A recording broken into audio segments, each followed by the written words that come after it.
activities with her class.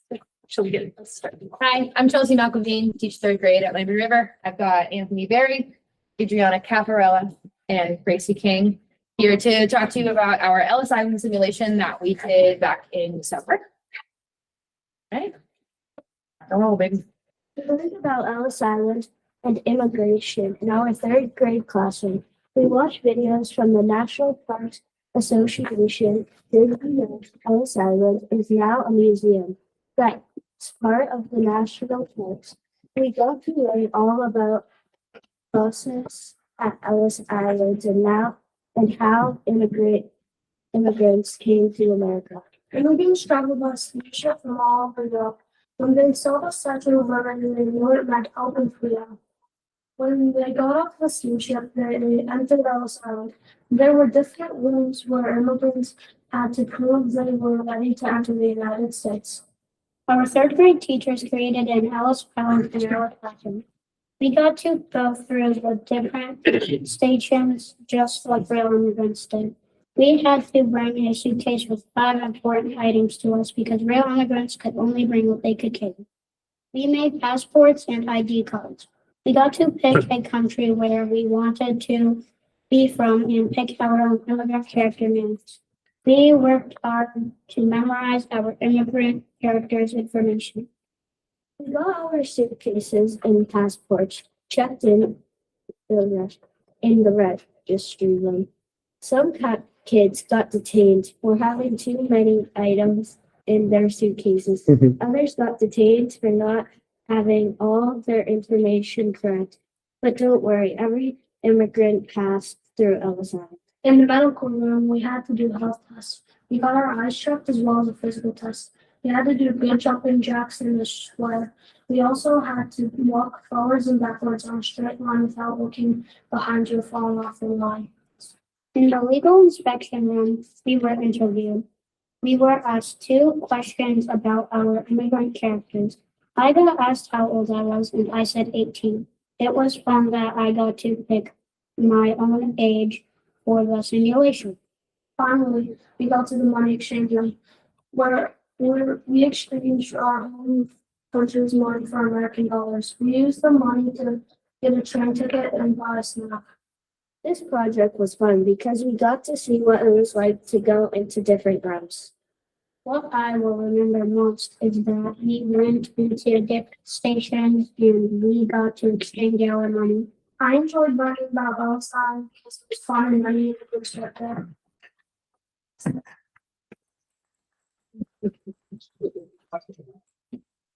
Any questions? Where did you guys choose to be from? Chose to be from. I chose to be from Italy. I chose to be from. Is it Italy as well? I think so. I think so too. Those are 2 very good choices. It was cool. I got to pick from different countries, pick names and pair up as family members and pick on ages. That's why all of them like to be 18 or older. Very cool. So how hard was it to just pick 5 items to take with you? Very hard because I didn't know what to pick. It was hard because you couldn't take witchcraft. You have to explain what that means. I think so. You want me to explain? So when they were going through that registry room, they got their suitcases checked and some of them brought journals with writing of their home country's language that was not English and it was quoted as witchcraft. So they were did take 2 minutes and then sent along the way to continue going through the process. Is that what you got detained for? Your witchcraft?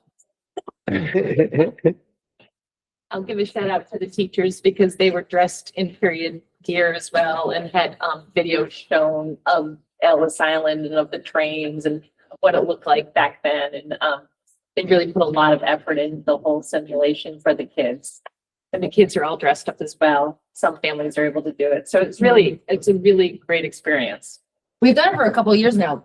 Mason and JoJo, do you guys remember doing it? Yeah, I remember. Yeah, so it's really nice. I sent you a picture, Amy. Oh, thank you. Also, did you guys find that is your family went to Ellis Island? My grandfather did. If you ever have a chance, you need to go there. It's a very unique experience and, Oh, don't worry, they want a field trip there, so that'll be on the next budget. Senior trip. Yeah, the next museum instead of Strawberry Bay. Okay. We'll get right on that one. Yeah, perfect. Yeah. Right, any other questions? All right, thank you very much. Thank you. Yeah. Thank you. Easy.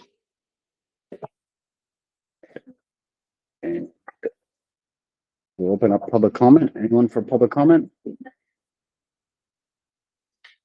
We'll leave that open. 35. Next, student representative of the school board, Mr. Harmon. Okay, so, I'm just gonna do a little short stuff and then I'm gonna go into, the student rep, reach out form. There's been a couple of, sports games like basketball, women's basketball, boys basketball. I think it was last week, there was, one day where we went to school and there was no 2-hour delay. Students and teachers were alike were not happy. But because of the roads and they didn't feel it was safe. And so I know many students didn't go that day because they felt the roads weren't safe, whether that's true or not. That's just my short What is list. this? Tuesday. After the big storm? Okay. I got there fine. I mean, my chauffeur was great, so I pay him the big bucks. But if you guys want to go to the student school board reach out form results document that I shared, I think I shared with all of you. So, how do you guys? Okay, Yeah, so before you start, I don't know if you did or not, but if you send those to Jen, Mhm. like she'll usually link them in the agenda for us. Okay. Because I got it in as a separate email. So I don't know if you have a copy. Oh, yeah, I got it. Okay. So I guess I'll start with the first thing. Background, gathering charts. So first question was, what grade level are you? First thing I should say is that I got 113 responses. I expected very little people to actually respond to it. So I am very pleasantly surprised and very thankful that people actually filled it out. And seemingly they were pretty truthful with what they said. So I really happy with that. So thank you to everybody who's probably not listening, but thank you all. But so first question, what grade level are you? 31% were seniors. Not really a big surprise. You expect that from the seniors, and also they're the grade that knows me, so they're likely to fill it out. Was kind of surprised that the juniors were a little less, but I guess that makes sense because I guess they have a smaller class. And then we're going to be seeing a lot of same numbers, like tying numbers, with freshman and sophomore having the exact same percentage. So I found that pretty interesting, but any comments? What, do you know what what's our total number of kids at the high school? Ballpark 330-ish, 315? Oh, that's not bad. That's not a- 315 or 350. About 35%. Yeah, So about a it's a good third. third. It's a good response. And so the second question was, are you part of a club? And most of them said no at 55.8%. As I was checking throughout the day, as the people were responding to it, it was almost always 50-50. And then towards the end of the day, it started squeaking out towards no. But I find that pretty good. I mean, it obviously could be better, but and it's the exact same numbers for number 3. Do you participate in a school sport? Exact same numbers. I mean, it makes sense. If you're going to be doing a sport, you're also going to be doing a club. Makes sense. If we were to say do this again next year, would there be like a Like the form? field you could put in that like ask why? Like, are you do we participate in a club, and then if so, or if not, why? Wait, so you mean like the form? Yeah. I'm gonna be probably doing this 2 weeks from now. Cause I don't want this to go away. I like this. I mean, I would be interested as to why, if people just aren't interested or they don't have the time or. So me and Mr. Daniel went over that today and we came up with some ideas. And I didn't want to start anything until I talked to you guys about it, but that is what I'm planning on doing. Removing what very little information that isn't really needed that I got from this and asking why you answered this way. So I want to say thank you to Mr. Danable for helping me formulate some of those things. That was really helpful. Sorry, real quick. Do you think it's possible that, because the numbers are identical, Mhm. that when people heard club, they thought sports team, and then it's kind of the same question twice? Or was there anything in your question that specifically said like an extracurricular, non-sports club? Because I mean, we have other clubs, yeah?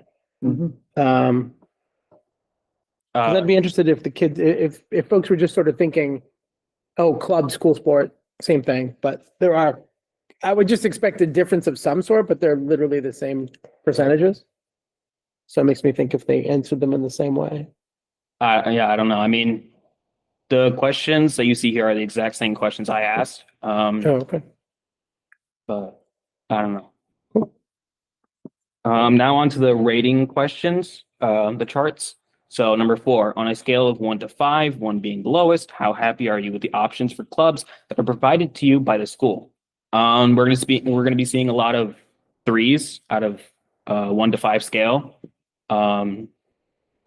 I think obviously we could do better, but I don't find this to be that bad of a thing. It's just interesting, as I've talked to Mr. Danable before, it's just interesting that 55% say 3, but when they asked, are you part of a club, 44.2% said no. I mean, no, 44.2% said yes. So if you're okay, man, with the options that you have for clubs, why do less than half of you do a club? So this is the stuff that I need to find out in my next You're gonna have to form. delve into this, yes. Yeah. Any questions on? Okay, number 5, on a scale of 1 to 5, 1 being the lowest, how happy are you with the options for sports that are provided to you by the school? I was pleasantly surprised on how well the chart went on this one. I mean, most were 4, 3, and 5. I mean, no notes on this one. Seems like a slam dunk to me. I don't. Take a win when we can. Exactly. Yeah. Take them where we get them. Number 6, on a scale of 1 to 5, how happy are you with the average school meal taste? So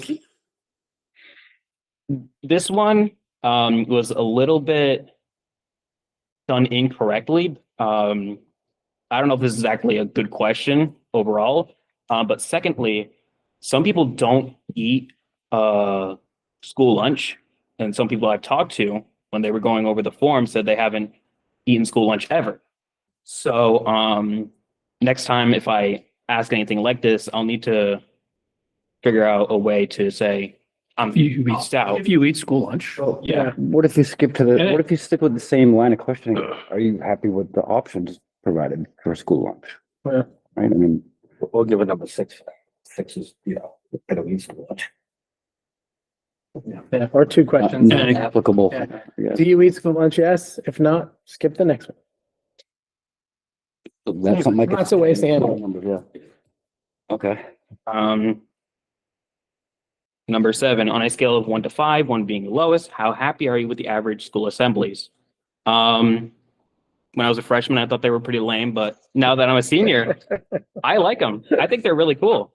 I don't know. I like them. Man, It's funny how that works. Made improvement. as you Just got mature. used to it. Well, too. Yeah. I mean, the numbers are practically the exact same on either side, 1, 2, 4, 5, and basically the same. It's, Nice bell curve. yeah. Yeah. Number 8, on a scale of 1 to 5, 1 being the lowest, how happy are you when looking at your options for classes next year? This one is also a bit skewed because seniors aren't going to be taking classes next year. So that's another thing to look out for. I was surprised. I thought a lot of people were going to choose lower numbers, but a lot of people, 3s and 4s seem pretty good to me. I like it.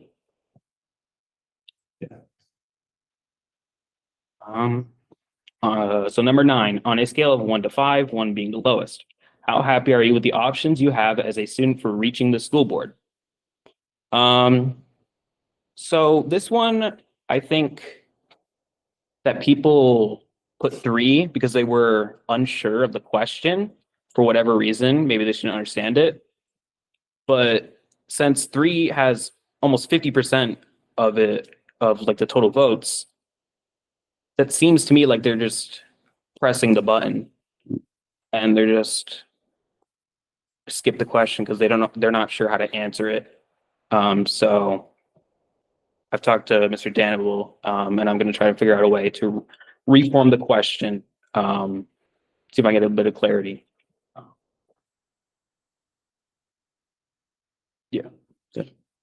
And on this question, maybe more clarity on those people who, 1s and 2s. I mean, do they want smoke signals, carrier pigeons? Hmm. I mean, what are they looking for? I mean, hopefully this, All of us.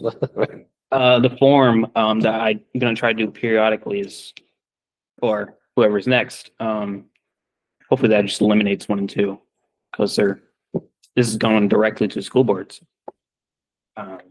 We need to remember too that there's a policy in place in that they're supposed to go through the channels through in the school, going through site council and then through the student rep, who happens to be Ethan this time. And if they're following that, that may be why they're not happy. I don't know, but I would hope, but I'm not sure how many high school kids are worried about the chain of command. But I wonder if reaching the school board is a little ambiguous in terms of, what do you mean by reaching? Hmm. Like, because it doesn't ask if they had a reason to reach, right? So some of them have been like, I don't really need to talk to them, so we're gonna go with 3 because it's right in the middle. You know what I mean? So maybe you could refine the question a little bit. Yeah. It would definitely be good to know if people are avoiding us. I mean, I could guarantee some probably are. I mean, yeah, that's also what's understandable. And he gave me the suggestion of making it an even number. So they're forced like 1 through 4. So they can't choose the middle option Nothing in the middle, right? and they have to choose a side. So I think that's a great idea. And I'll be looking to implement that in the next one. Number 10, on a scale of 1 to 5, 1 being the lowest, how happy are you with the way discipline is being implemented in the school? I didn't really know how this one was going to go. That's not really a surprise.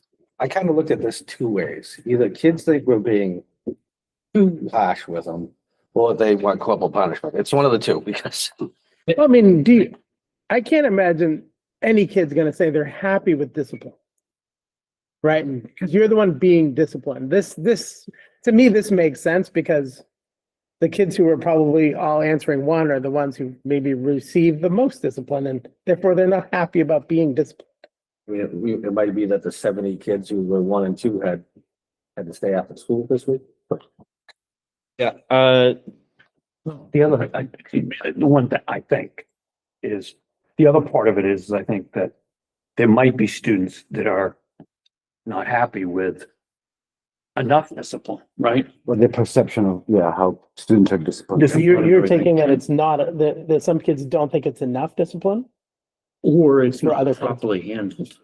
And because we've heard through student reps in the past that things aren't being done according to those student reps, and right, wrong, or indifferent. But, I mean, on the So surface, it could be 2 ways. Place somewhere in the middle. Yeah. so like, in any instance around this type of thing, On the surface, it always looks like nothing's being done because you can never share with the other person what's being done after the fact, right? You get, oh, we went and did this. Not allowed. I hear it from parents, I hear it from students, I hear it from teachers that, oh, nothing ever gets done, but it's like something does get done. We just don't go and always are able to. Can't walk around share it with people. outside. Yeah, right. So it, on the surface, it will give the appearance that there's nothing getting done. I understand that. But, you know, I assure you there Do this somewhere. things are getting done, yeah. And that's exactly what Mr. Daniel said to me, so. Right. Great minds think alike. Great answer. This is another one you could clarify in the question a bit too about what is it about the discipline you don't like? Because it could, When you Be get jammed up, which how did you feel when you got jammed up? well, is If it, you haven't been jammed up, how do you feel though about those that are getting jammed up? well, we've talked about in the past where I was focused on the kids who were like the ones saying, well, I got jammed up, so I don't like it, but it could be that the kid sitting next to the kid who got jammed up is feeling disrupted and unsettled, and therefore they're not happy that this kid didn't get jammed up enough. Yeah. So to your point, it could be from either direction, so. It's kind of like giving a judge an evaluation after your trial. No, it didn't go my way. You would just put it down for 20 years. If you like the job, not particularly, no. Get parole, I'll check Yeah, my right. line. Get off. Feeling pretty All right, good. Fives. fives across the board. All right. So on to question 11, on a scale of 1 to 5, 1 being the lowest, how happy are you with the RAM block? I was very pleasantly surprised with these responses. There's some problems, of course, with this, but I have had some talks with some adults and some students who think maybe RAM should be gone, or it should be removed. A lot of students seem to say, well, I don't think that's the case. But there's a bad side to that where is it people who are running off without the teacher noticing in the middle of RAM and just wandering down the halls? Or is it people who actually use RAM as they're supposed to so that they don't have to come back after school or stay up doing homework or missing assignments? Good question. And I think it's a combination of both of those. I'm just hoping that the second part is going to be a lot more for those 4s and 5s than the first part with people wandering around the halls. I take that as a win.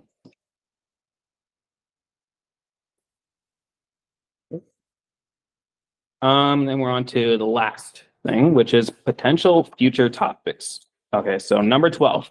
Here's a list for the potential next topics that will be on the next outreach form. Vote for the ones you want to see next. So I put clubs, sports, communication within the school, school food price, school events, transportation, communication in the school, fundraisers, parking, midterm/finals. I have a question about, when you meant parking, exactly what were you looking for a topic on parking? So I know there's been a lot of talk about parking lots and like senior parking lots, and there not being enough parking spaces in site council. So I thought that would be a good idea to put in there. We know how many parking spaces are out there? I don't know. I know there's a lot of empty ones, right? Yeah, I know there's, I mean, I don't think there's a, Maybe it's just the availability for kids to get a permit to park. I mean, it's a pretty good so sized it's parking. $5 or whatever it costs now. Is that it? That's basically it. I mean, I don't think we put, you know, limits on how many cars. Yeah, We have the back end, so untouched. you got the cut over here, this side over here, that's. You got 45 of them who are interested in saying something about parking. I'm sure they want seniors up front, their own assigned parking spot. Maybe they're all freshmen who really just want parking. I mean, also from top to bottom, clubs and sports. I mean, if you look at the pie charts above, and it makes sense that they're both equal. They're both 37 votes for both of them. So I just found that interesting. I think that's definitely something I should move up to my next form. Communication with the school seems good. And by the way, people could vote for multiple things that they wanted, so it wasn't just locked for one choice. School events, 41. Kind of need to be more specific on that one next time, but I did want to keep it kind of vague. I take this as a good and bad thing. I don't know. I mean, That's good to know what they're interested in talking about. Yeah, I do see school food prices pretty high, so obviously that's a lot of kids like to talk about. yeah. I don't know. I don't know what I can do about that. I don't know how I would be able to bring that up in a form because people obviously want the prices lowered. And I can say that to you right now. But how is that going to be changed? How can it be changed? Or maybe, What if you made like a multiple choice thing? Like, do you participate in the school lunch program and say like, no, it's too expensive, or no, my mom makes great meatloaf Friday, or, give them some options to choose from. And, 'cause I'd be curious to know why they don't. well, the other thing too is some of this isn't stuff that we can necessarily change, like to your Yeah. point, chances are, but it might be something that we can help better explain. Yeah. Get out more information and because if someone doesn't understand the pricing, they're gonna just think, why is it so high? But if they really want to know, there's more information they can get, and that might be something we can get about any of these, not just prices. That's just the easy one, but That's the fact, the explanation of it's losing money. well, And that, And the kids- that's part of it. right, and that's something that they're not even gonna think about. Right. The high school student And that's isn't why I gonna think it's go, important yeah. to have those big picture discussion. Go with the 45 kids who don't want midterms having finals anymore. That might be. I think it's more so the way it's handled or process leading up to it. Because sometimes teachers give you the study guide the week before midterms or finals. I find that, I don't know. I mean, midterms are everything that has been covered before, but that's a lot of sort through, and some things it's not gonna be on the midterm. I would suggest then, because you have a good point on a lot of this, and I don't disagree, but maybe while you're thinking of the next format, right, we've said it a couple of times, think about how you can flesh these questions out with maybe 2 or 3 levels of the question, because to your point, midterms, what is it? How do you feel about midterms? What don't you like? And it could be, we don't like having midterms, and that's something we're not changing, but there might be information we could put out. There might be something that could be adjusted, but just maybe trying to find a way to get more detail. The other question I was gonna ask you, did you capture, I noticed you captured at the top what grade folks were in, but did you capture for each response if someone answered, so just on the first one, 55 answered 3 on happy for the options of clubs. Do you know, or do you have in your data how many of those 55 were freshmen, sophomore, juniors, and seniors? Can you tease that out? I think I can. So I was talking to Mr. Danable today, and at the end, he was like, you can make a Google sheet out of this. And I was like, well, I saw it before, but then it disappeared when I published it, and then it was right there in cyan letters. But I just wanted to put this out there. But yeah, that was definitely something I wanted to see, and then it was right in front of my face. So I'll definitely have that next time. One thing I did forget to mention was that this time, I only wanted set responses.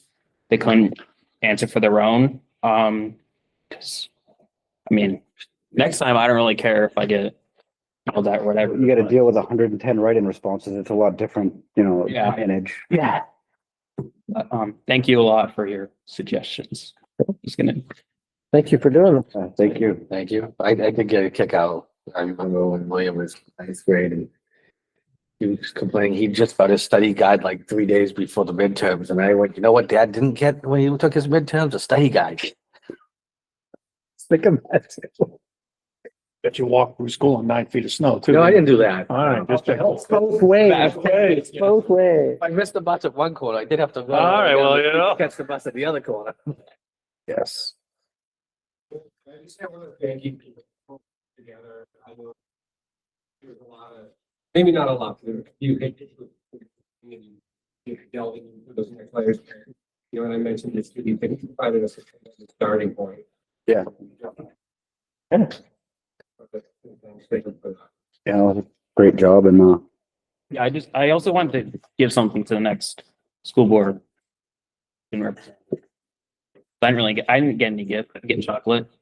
So I wanted to give my own chocolate. I didn't get. Compliment. What are you talking about? You took the box home. Student representative. I'm just saying, it's right there. Chocolates were really good though. I mean, that information helps us as well, so it's not like, you know, I mean, we appreciate it, so. Sorry. Is that it for your student representative? Thank you very much. Moving on. 26-27 budget. Oh, you are.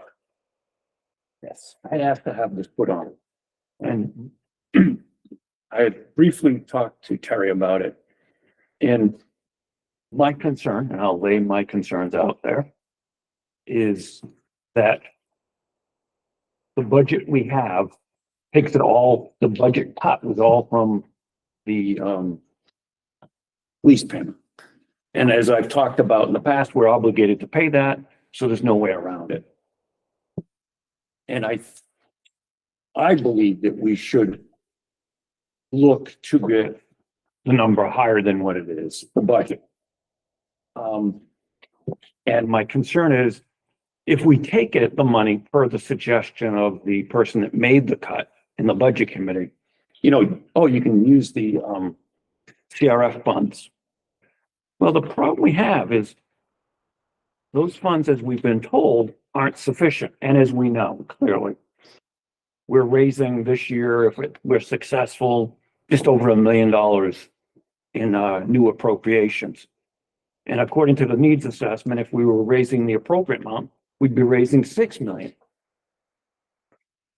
So if we spend the 588, ballpark 600 to make Terry's life a little easier, the 600,000, we're taking that money from CRF when it wasn't really intended to do that. I mean, it's one of the purposes it can be done, but we weren't planning on taking $600,000 from CRF to pay for that. And my concern is we're never going to catch up on that capital reserve. Now, is it going to be in my lifetime? I don't know that we'll catch up, but we're doing pretty well right now when we're doing over $1 million, when maybe 10 years ago, we were doing $250,000. So that's my concern. And I don't want to go any further than that if people aren't interested in changing what we've done already. If people want to stay where we're at, then I'm ready to move on right now. I don't want to have to belabor this any more than I've already belabored it. So that's where I'm at. If somebody wanted, I wouldn't go much higher. If somebody wanted to go up to the default budget deliberative session, I'd be okay with that because that would give us a little leeway. But I think I kind of made my statement before about we're getting as much grant money as I think we anticipated. We're pretty damn close. I mean, it will give us a little leeway just in case we didn't get all the grant money. So how much would we actually have to spend out of capital reserves if we chose to go that route? Not the full amount, right? Cover that. Because we already Yeah. have. We have most of it. To pay the lease? Mhm. Well, as it was talked about at the last meeting, we would have to come up with 588,800 whatever dollars from CRF. So that's why I used the round number 600. And we determined we can't do the prepay this year, right? The whole point is because of where the money fell timeline wise is why this is a significant choice, right? Because we won't technically have it in next year's budget because we've already received it as revenue this year. Yeah, and I talked to our auditors, what we would do is we would place that, and we did this when we did the water easement thing. years ago, and I just it completely escaped my mind. We record it as deferred revenues. So it would basically be on the balance sheet. So you're not going to see it as a revenue or an expense. This year, it's going to go as a deferred revenue. The next year, I'm going to move it to the revenue. So how much deferred revenue do we have right now? Almost 500,000, right? I'd say 488. 500. Yeah. And in my mind, if we get up to the default budget, What was the difference between where we are and the default? It wasn't much, right? 150, 200? In the amount in question is 100,000 short of what we actually already have or carrying forward. Ballpark 150, 160,000. Difference between where we are And the default? and the default being above it. I'll be honest, what I would propose would be a little more, like 150, I think more. No, it would be about 200 and something thousand.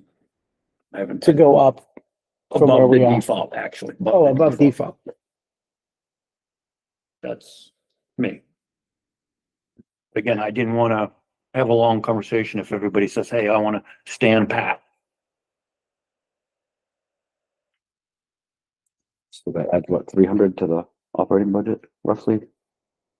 I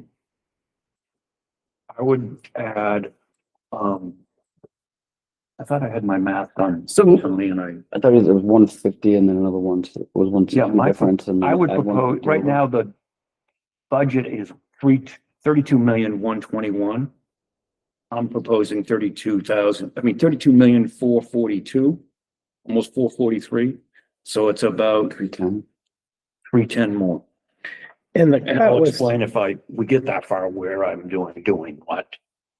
and the original cut was 588, so that Yes. brings the cut. So we still are taking about 280 70. or so I don't ballpark. So it's kind of like making that half a cut. Essentially. Ballpark. My goal was not to go back to where we were, but also not be what Not I be so thought was far a more apart. reasonable number that we could better live within. I mean, I'll say I like the idea of a proposed budget and a default budget being that close because regardless of which budget we end up with, we kind of know where we're at. We're not swinging for the fences anywhere and we're not losing a ton. And we can make the adjustments and it's a much narrower adjustment to have to make. I do agree with Joe, if it's in the deferred. That I would be happy with 100, but I don't think there's a problem with 300 to change it. It would be funny to go in with a proposed and a default at the exact same number. I'd say that's. It sort of makes it a non-votable. It's just that it just is what it is. But,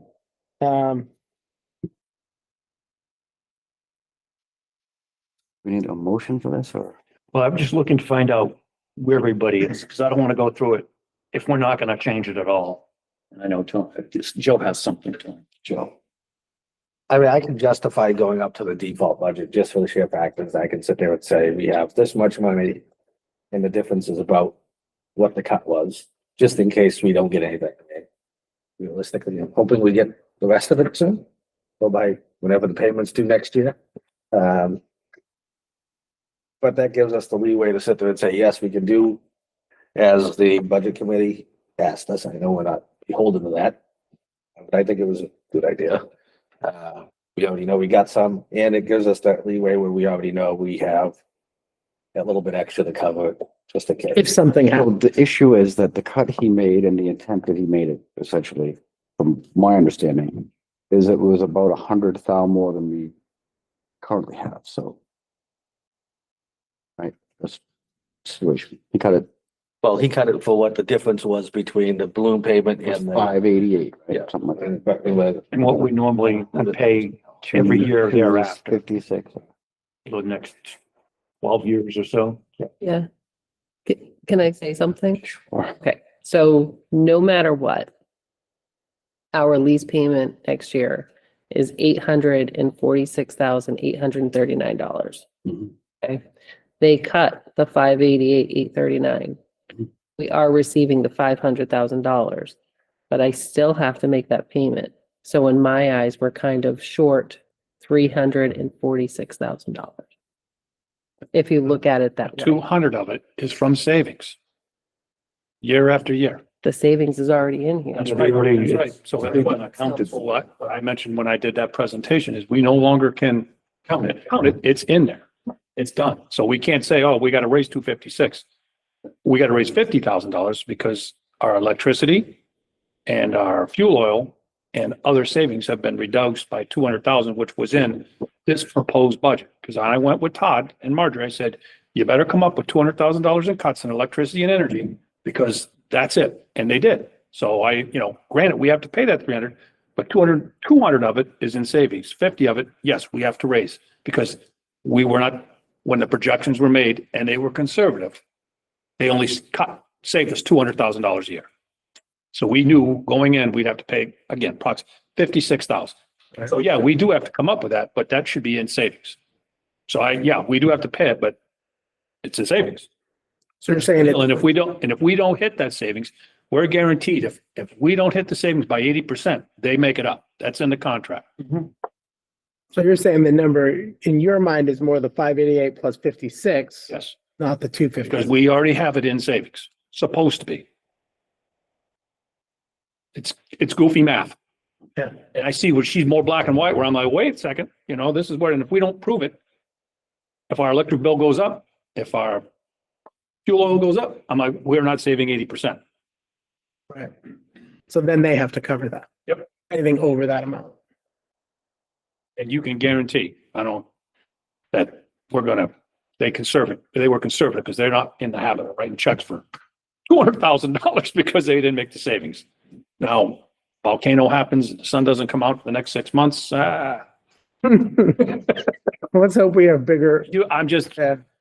I think if we're gonna change it, I think we're talking hair splitting at this point, so I'd be okay going up half of what they cut just to get us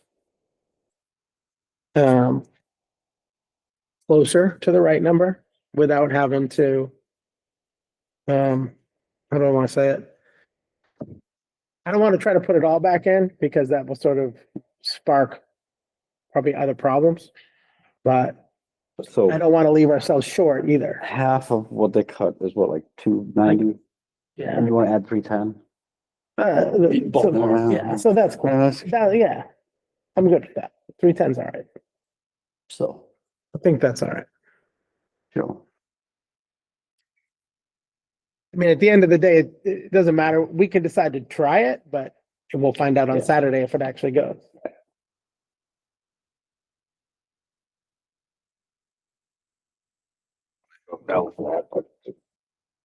Doesn't matter if it's 2-1. So, you want me to make my suggestion or what would you like to do, Tom? yeah, if you like to, sure. All right. You kind of, How this would be where the interesting Do that. part is. Right, inevitably. Not surprising, not much has changed.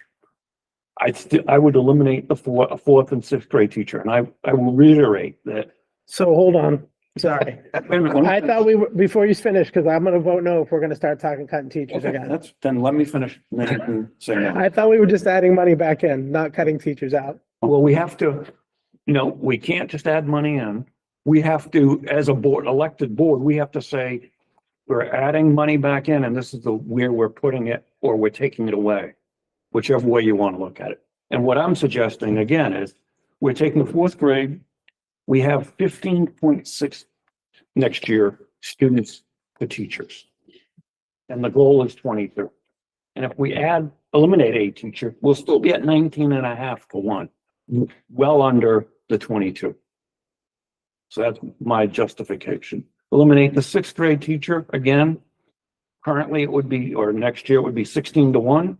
If you eliminate a teacher, it would be 20 to 1, well within our 22.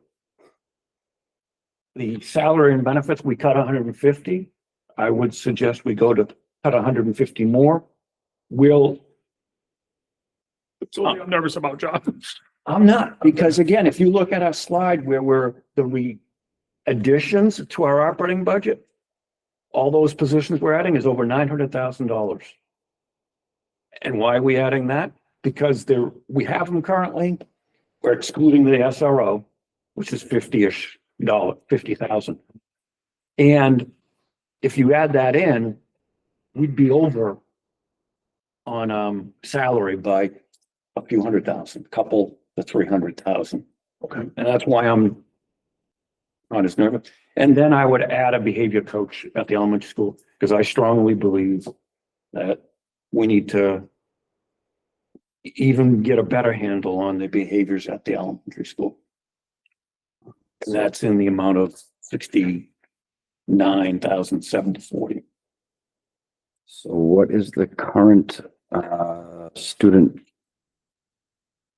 ratio in fourth grade before? For next year, right now, with the levels that we're at, it is 15.6 to 1. And our goal is 22 to 1. And if we subtract the teacher, then it would be 19.5, but again, What's under. what's the total number of students in the? That's all the tough questions. 84 or something? Well, I'll just do math, right? 15. 15.6 times 5. Oh, so this is how you use math in real life. Yeah, it does There you happen. go, it does happen. 78. And I'm not using a calculator, so I'm gonna take notes. Pocket abacus. there you go. I got 78. Yeah. My math. is And that's correct. fourth or sixth, you said, sorry. Fourth grade. How many are in third? How many in third grade now? It's that 78 number that is, No, so then second. Next year's third. well, the fourth graders would be taught by the same teachers. The third graders would be taught by the current fifth graders, right? Next year? Yeah, so they don't apply. So Well, the fourth I- graders would move with the same teachers. So those same 4 teachers, in my mind, would move up to fifth grade with them. But then the fifth graders who go back, the fifth grade teachers who go back to fourth, how many are they gonna have? He wants in to their know class? the next year, we're I gonna don't have to have add a those fourth numbers grade in front of teacher me, after but- next year. Yeah, I so can get them to you. the way I It's in the remember, Friday memo, right? the way I remember the numbers, it was kind of going, it went 80, 90, 80, 90, 70, 80, 70. So there, it did go up and down, but we're trending towards 80 and 90 in the coming years. So, yeah, No, it's not the numbers, but I can get them. I'm trying to find the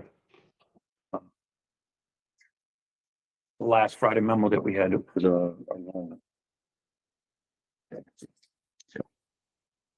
I know when the board voted on the budget last time, one of the discussions was we would keep those teachers, and if they needed to be cut, because one of the initiatives that Terry was proposing was to have 2 full-time substitute teachers in the district, that those teachers could be full-time substitutes. And I hate just to, undercut what other districts are doing. It seems to be a good idea because, one, we can't get substitutes. It's not easy to come by. And 2, kids seem to respect kids, individuals who are teachers more than they're gonna, respect, as long as I think that is.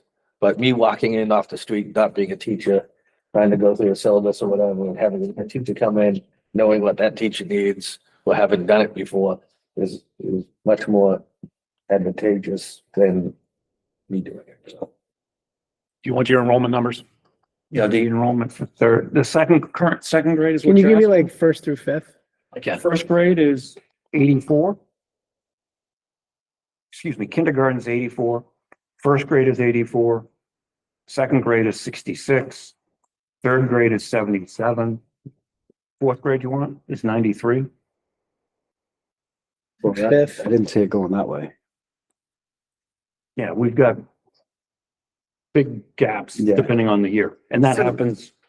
So we have one that's a little low at 77 and one that's really low at 66. But there's 2 years coming behind it with at least 84 kids per class. So that's gonna make a difference as we push up through the next 4 or 5 years, which I think will leave us in a position in 2 or 3 years, we're gonna have to add teachers back in. And Where? Mike, well, the 84. 22 into that is.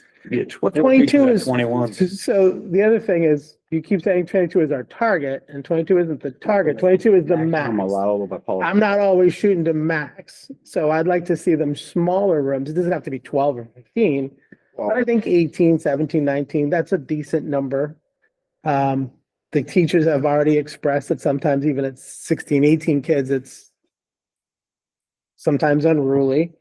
So I feel like we've had this conversation several times, but if we cut now, we have to add later, and then we're losing a longevity teacher. To Joe's point, those teachers, if we have space, could slide to long-term sub positions rather than cutting them and losing a good teacher because we have a low enrollment year. I won't support that particular. I thought we were just going to add a number to the bottom line of the budget.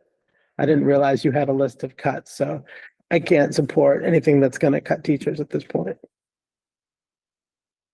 In my mind, then we should not have a conversation going forward, because I won't support anything that just adds money and we can't explain where we're gonna put it. I just won't go to the voters with that as a elected school board member. The default budget is, Is 32,285,799. thanks, John. And some of the stuff ready.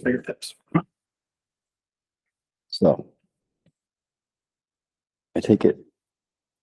Are you, I'll make a motion that we just leave the budget as it is. I don't think we need to. yeah, I don't know. Well, is Joe interested in? Well, yeah, I mean, and the only reason why I like how the middle section go out at the same time. Well, how everybody gets so distracted. Dramatic Like, lighting, Joe. The It's spotlight's just on saving you. money, ignore that. No, I mean, I will agree that I like the budget committee's idea. Probably heard that several times from me. But given that we've gotten a certain amount in my mind, if we make it, I'll make it $1 more than the default budget. But that would justify us not getting, if we don't get any more of that money in from the grants, it would cover that portion. Well, and for the record, the reason I was thinking that adding the number was specifically to put back the money for that payment. So that's where I would say the money would go, to your point, John, about not explaining it. The money was cut from the budget for the payment, and that would be where it would go back to. That's what I would have said, but I'm okay with that too. So I'm gonna make a motion that we go up during deliberative session and adjust the budget to $32,285,800. That again? $32,285,800. So it's $1 more than the default. I'll second that. Which is 160,000 more than We were at current A operating. little bit about the difference that we have. We don't have, 164. yeah. It would cover us, so we wouldn't have to take anybody out of. CRF. Yeah, there we would. The default. No, because we already have, I'm adding more money in to cover that little bit. So our deferred revenue That's right. plus the 160 would make the 588, more than. As you said, we have about 480. Right? In deferred revenue. So we owe 588, so we need 108 on top of the 480 to make 588. So 160 would cover that plus. That's just not Simple, the way- stupid math. I get it. That's not the way it's gonna work. We've got a payment of $840. Yeah. We've got 480,000 of it ballpark covered. That means there's like 340,000 $346. that we have to raise and appropriate the taxpayers' dollars. You already have $250,000. Then we also, because we have to make that payment, that means what we don't raise and appropriate, because we're taking this cut, we have to cut from someplace else on expenses. So we are inevitably going to have to cut something if we don't use CRF. And I don't know why we would want to use CRF, because again, we are woefully underfunded and we shouldn't be taking out money if we don't need to from the CRF. Great. Sure. If we have the grants, we have the extra money to cover the difference, and we have the $250,000 in the budget. What am I missing here about not covering this payment? Because last time I checked, if I have 3 envelopes with 3 amounts of money in it, it's still gonna cover my $588,000. Well, and even if you do the math the other way, we have 480, 200 is savings, so with that 680, not 480. And now we're $200,000 short, not $400,000 short, because 200 is in the savings that are currently in the budget, plus the 50 for the initial payment. But we've already added $250,000. Marjorie, it's $250,000 already not in the budget. For the And they payment. lost me 5 minutes ago. This is when they start doing funny math and I can't follow. Me too.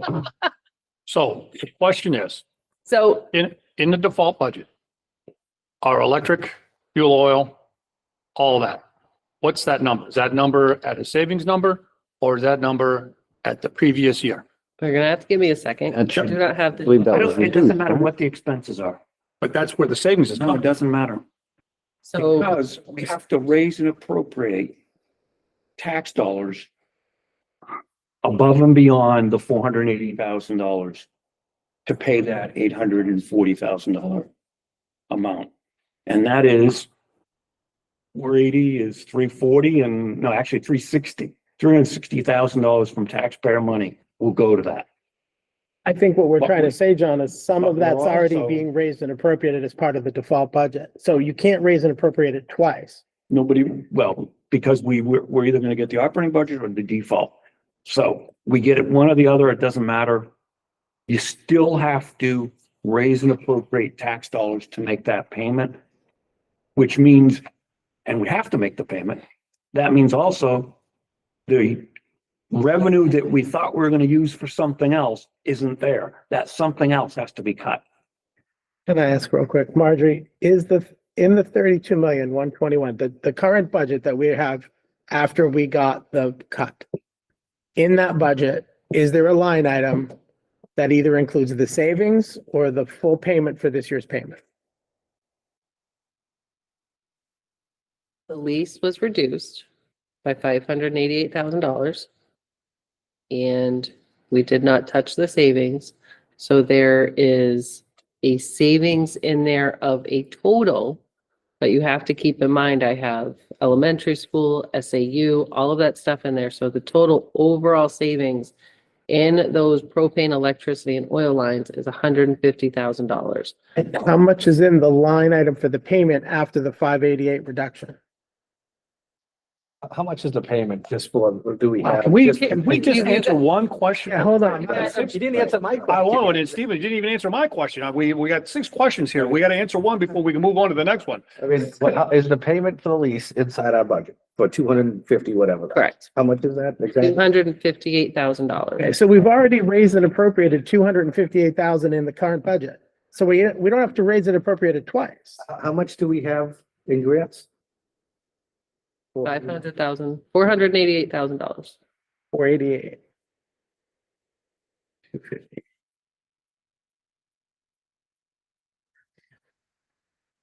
We have $740,000 towards the 8. But 488 that we've received in grants and deferred revenue, plus 258 that's in the current budget that's already raised and appropriated under the 32,121. So we're already raising and appropriating 258,000. We don't have to add that. It's already in the budget right now. We have 480,000 that are deferred revenues. Those two numbers add up to $740,000. So our total payment is how much? 8 something? $846,000. So unless I'm crazy, we need 106,000 between those two numbers, currently already appropriated. The deferred revenue, we're $108,000 short of that payment for next year. We already have 258 in the budget. So we don't have to re-raise it. It's already being raised. Plus the 480, 740. I don't know how my math isn't mapping. Sorry. I don't either, and I don't know how you guys are confusing me so much right now. I really, I have one stupid question. If we have the 258. We passed our stupid question. And we add in the $160,000 to get to the default, $1 over the default budget, will it cover the payment?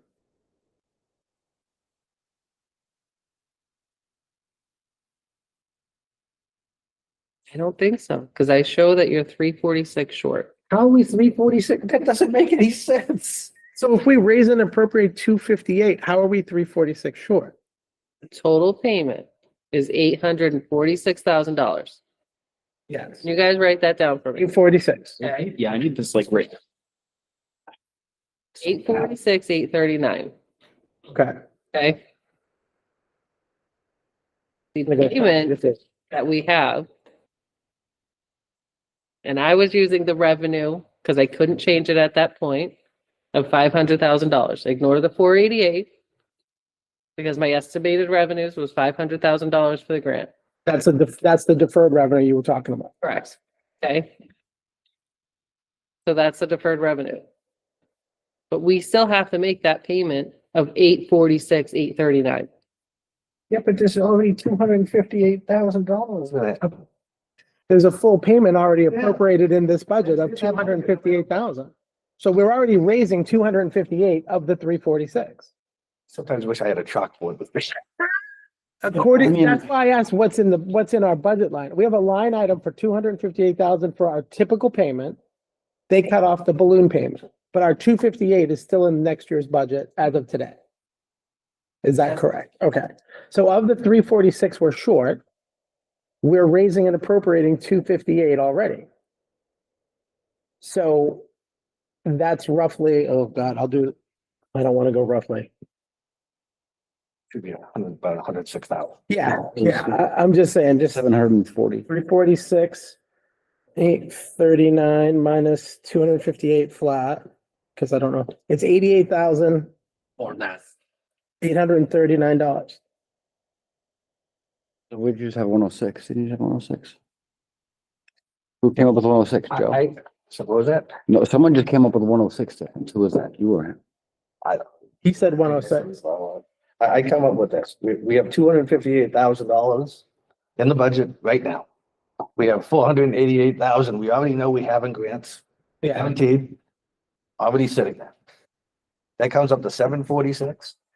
The payment that we need to make is 846. And if we add in $1 over the default budget, it should cover us easy. Am I incorrect about this? the difference is because I went with 500, not this 488.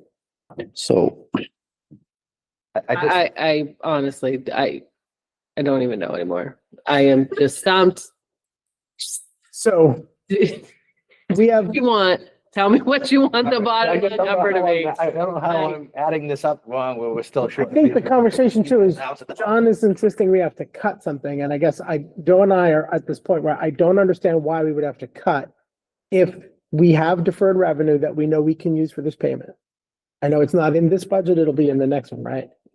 In the difference of the 346, we're already raising and appropriating because it's in next year, the budget we have right today. If we change nothing, that 258 is going to get paid because it's part of this budget. Unless we get the default, then we got to figure out something, right? If the budget we have gets passed, we have a $258,000 payment already on the numbers. So after we have a 346 left over that we're trying to figure out after the 500 that you mentioned. Or it's a little higher if we go with the 488 number. So it's the 106 that Joe was talking about if we try to keep it closer to real numbers. So we're short 106,000 for that payment between what we have in revenues already and what we have planned for the other payment and the total balloon payment of 846. So we're short $106,000. If we do this on Saturday and we can move on. We're supposed to. Well, the thing is, if you guys do this on Saturday, I mean, they're gonna, Well, and if we try to. That's the only way to do So, it. but if we change it, what I'm hearing from John, and maybe we're past this part now, but if we change anything, his belief is that we have to start cutting stuff to make up this difference. And that's where I don't understand. If you said we had to cut 106,000, I would understand that number. Because that makes more sense to me based on everything we just said. But to cut a bunch of teachers and change a bunch of stuff to the tune of almost $1 million, I don't understand those cuts. Because we seem to have almost all of this money already appropriated. So that's where I'm confused. You got a motion? No. Yeah, there was a motion. I think I made a motion after. Okay, all right, yeah. I second it. All right. The motion was to go $1 over the default. So, So, is that, clarifying question. What are we reducing or adding back in, whichever way you want to look at it? And where is the money coming from? Well, I'll add it back directly onto the lease pay. I should say, not the, So we're just adding to the lease payment. correct. And we're gonna be, how do I, without going down this rabbit hole, maybe I'll just shut my mouth. Okay, I will say this. I think it's unwise to make up the difference in the lease payment with CRF. And if you're suggesting that we don't do that, then we're gonna be short elsewhere in the operating budget on the expense side. Having said that, I'm ready to, I just don't get the math on that one. all right, anything else? All those in favor? Aye. Okay. Opposed? And Clyde. So just for clarity, one of us is gonna go up and make a motion, Joe, you'll go up, and so obviously you have to have it all written out. All right, there we go. Let the voter decide. Up next. Can I ask one thing? We never have that discussion again. I'm sure we'll have it again. next year. Next year, there won't be a balloon payment. Let me tell you about the math I've been doing over here since that conversation. Oh, yeah, it hurts. Local district standards and competencies. All right, due to the changes in the Ed 306 law code, we're asking the school board approve the standards that we use that are not specific state standards. We're not changing any standards that we currently use, but only documenting school board approval. Joshua, you can say them in a much more affluent way than I can. So, yeah, again, there's been a lot of standards in that 306, but good evening. One of the parts of it was this sort of additional aspect of just involving the school board in the approval of the standards that might be used. And I'm sure you're going to see a lot more of those changes in the program of studies as well. We've already been using these standards, been handled in the buildings or at the district level. Again, we're not asking to change anything. It's what we currently use. Again, the state says they own the standards, the localities own the competencies, but of course, as with everything with the state, they say, but if the locality wants to do something different, they absolutely can. They just have to prove them. So this is just the formal process. And then as we move forward, if we were to change some of these competencies or standards in the future, we would come back and have this conversation with that 306. Yeah, I'm confused. I understand the bottom line is my understanding is right. Department of Ed, well, actually it was the State Board of Education came up with these new 306. And part of that is that the school board has to get out the holy water and bless this.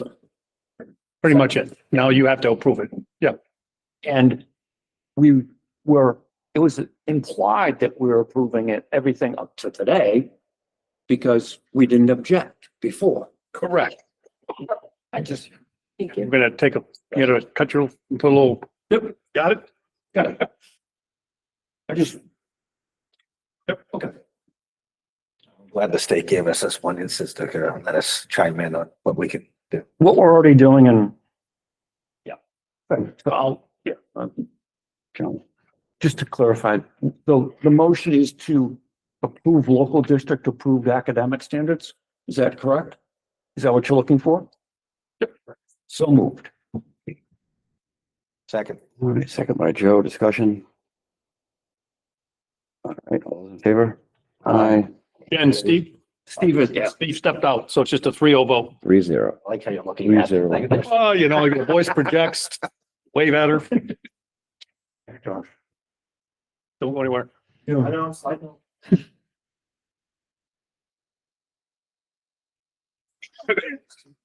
Next. Raymond High School Program Studies 26-27.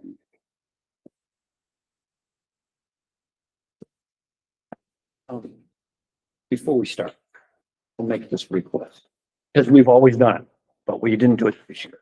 In the future, when we do anything like this for the board, can we please make notes of where the changes are?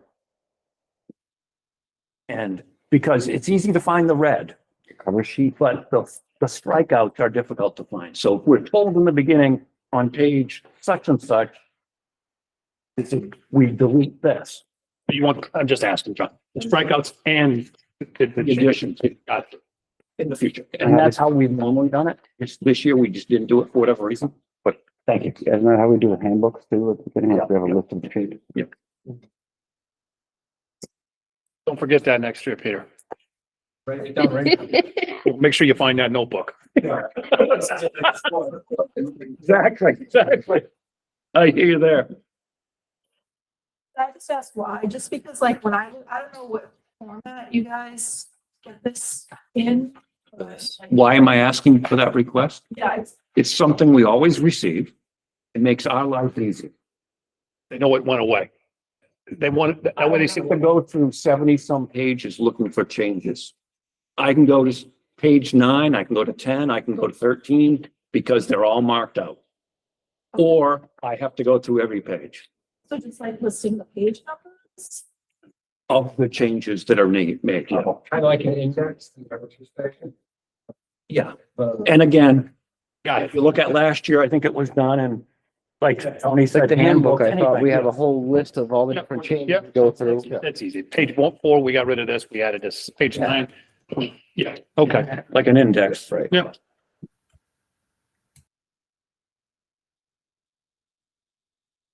Right. Good evening.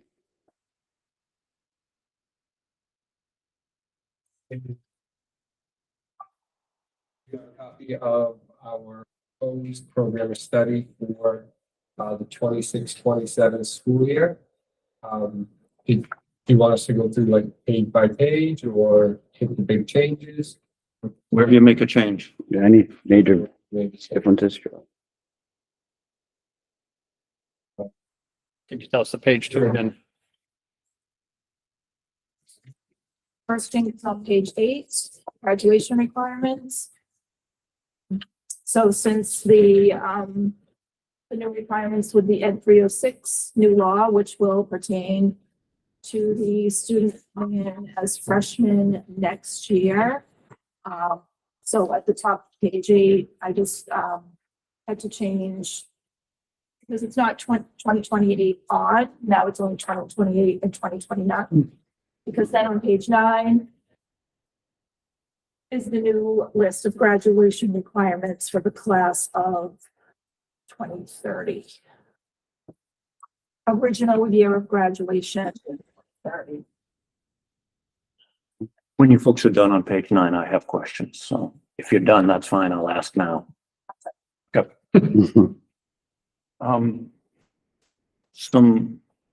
I know this is driven by 307. It's not you folks, but we have the ability to do more. Yep. But not less. I will ask at this point, digital literacy. Is that what we do now?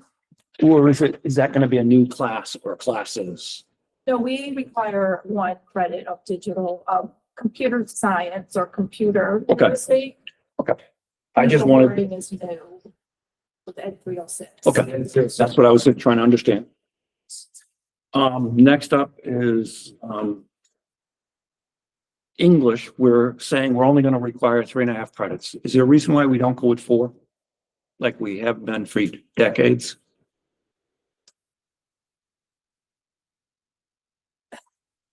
So there's a lot of confusion with the new Ed 306 laws. We are in the process of developing at least 1 new English course, which will encompass both logic and rhetoric half credit requirement and the half credit of writing under English, which I basically just cut and pasted this from the state requirements. We have yet to really develop exactly what our requirements are gonna look like to encompass all of these requirements. Right, but in my mind, the class of 2030 is gonna come in and say, I only have to do 3.5 English credits. I, as one board member, don't want it to change from 3.5, from 4 down. I want it to be 4. Yeah, And it, yes. I don't know what the rest of the board thinks, but that's where I'm at. And I agree. how it's made up, Yeah, we just have to figure that part out. right, So I should have probably. you've got hands everywhere, Johnny. Joe, So again, Trish mentioned that logic and rhetoric and English class. What we could do to keep that is just move that logic. We're gonna have that class and we just make that form, say, 2 English credit that is required. Yeah, 4, so 4. To get to credits, 4. include half in writing, half in logic and rhetoric. So maintain the 4. That makes sense, I don't know. Yeah, that makes sense. So one of the new English classes that we're required to have is logic and rhetoric. No, To have a logic and rhetoric class, we're gonna call it an English class. and that's not correct either. Oh, geez. Make it, Out over there. can't we, Tony? Which we are embedding in that English class. And it's a writing competency, Yes. and we're gonna try to do a 2-for in 1. Exactly. I like 2-for-1 specials. So Hmm. thank And you. all of that will be included in the description of. Yeah, because I saw data analysis and stats added all over the place. Yes. Not surprising. I just have a clarification. So the new Ed 306 says that according to them, you only have to have 3.5 credits in English. That's what they're saying. Yep. There's nothing that says we have to do what they said to the letter, right? We can't go below it. Can't go below. We can go 9 credits if we wanted to. It's saying it's that much. Okay. I just wanted to make sure it wasn't like a mandated number, or was it a mandated minimum? But it's just a mandated minimum. Minimum. Okay. Yes. Yep. So. Sorry. So if we make that 4. Does that mean we have to go to 24.5 because the open electives have to stay? I would say electives would go to 7.5. We're gonna put the 4 English and we're gonna include half the credit of writing and half a credit of logic and rhetoric. Which has its own line right now. So we would just take that half and move it up. So we're not changing the amount. Just move Okay. that logic up. So that Ah, So it'll say 4 to include those, not 3.5. Okay. All right. all right, next up, for under the map. I'm a little confused, not surprising. So are we saying we're no longer requiring Raymond High School students to take Algebra 1? The algebraic concepts, I interpret as algebra 1. Yep. That's where you get the algebraic concepts. Can we just explicitly say that then?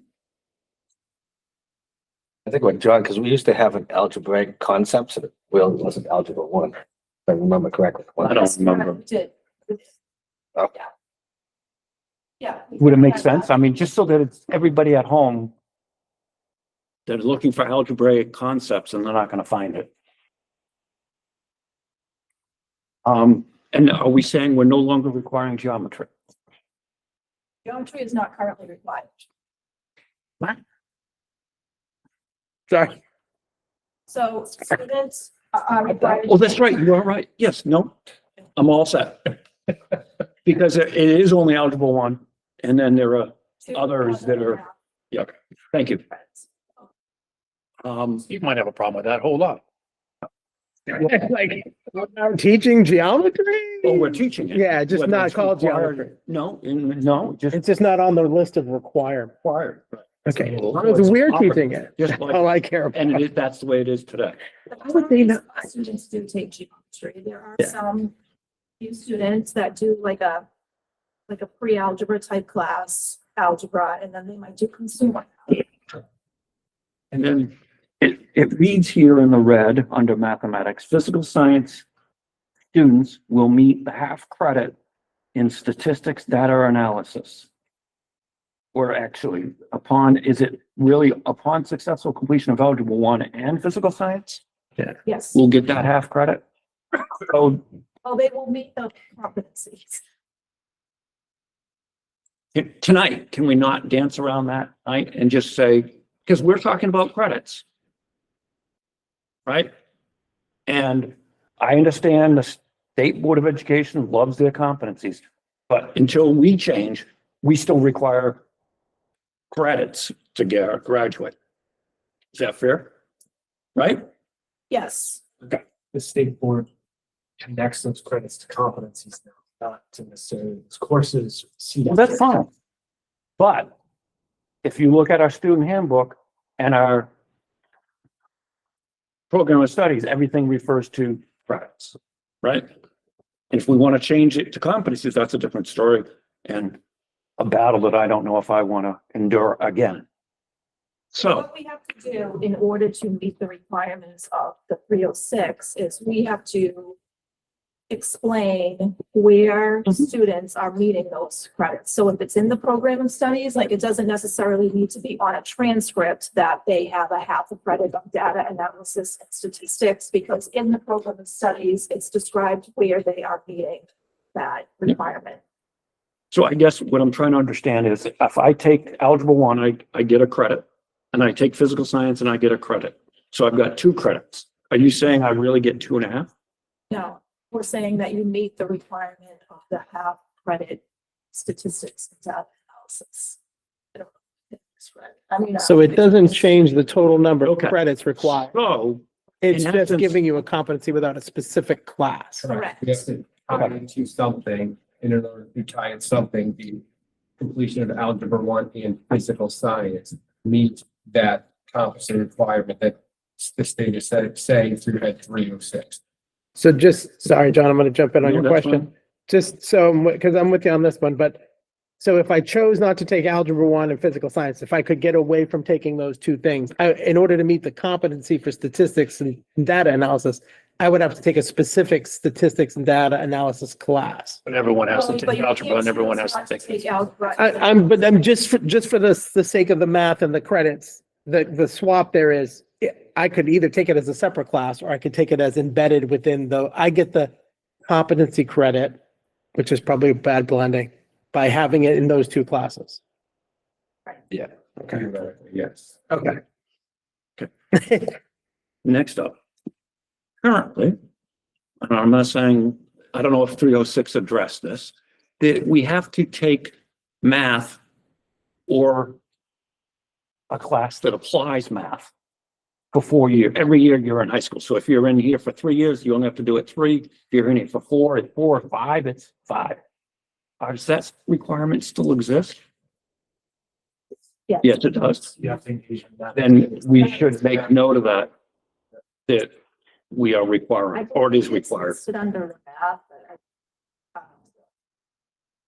I- And then off of math down to US history and US history, government and constitution. This is right up Josh's alley. Yep. What's the difference? It's- Mhm. Are you asking for my opinion or the opinion of the people who wrote this? Who wrote it? Great Well, question. all that matters is the people that wrote it, because we have to live within theirs. It doesn't matter my opinion, nor does it matter yours. But I think if you could just explain what's the difference between a US history class and a government or history, government and constitution of US and New Hampshire. Well, yeah, and then what I'm if, trying to not go off on a tirade. So I guess the clearest cut difference would be US history would focus on social, religion, intellectual, technology, economy, environment, those aspects, the political aspects that are broader in the context of history versus a history of government would look more at, I don't know, Supreme Court cases over time, how laws have changed over time, things like that. If we're talking about and again, that would be how I would break it up. That is how I think they would like it broken up. To be honest, I think when they made this, are just trying to add credits. That's the simplest answer from the. Yes, no, They are trying to add credits in to reduce the amount of time that a student has to sit. that students have to what? Sit in a class. That's the cynical pathway of it here. Wouldn't be surprising, But knowing the cast of characters up at the state. but that is how I break it down. So history, and this one.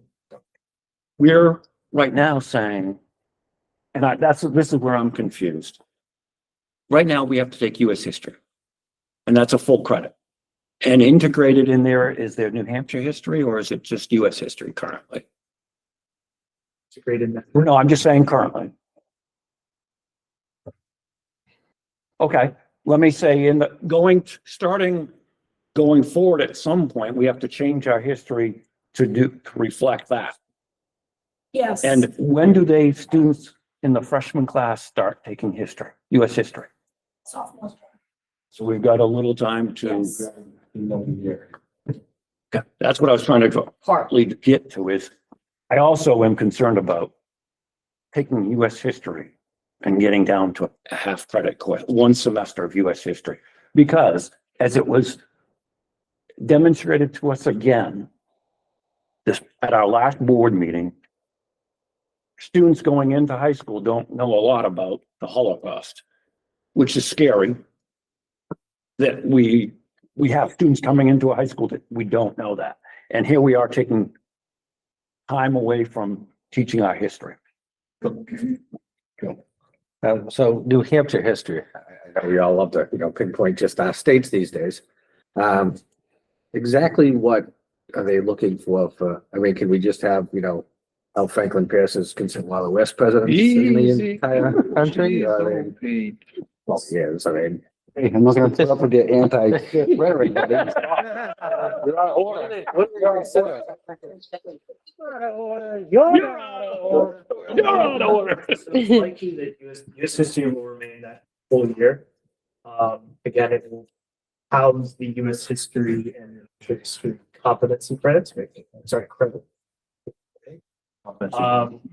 So your question about, okay, so how do you earn that Hampshire credit? State isn't super clear on that.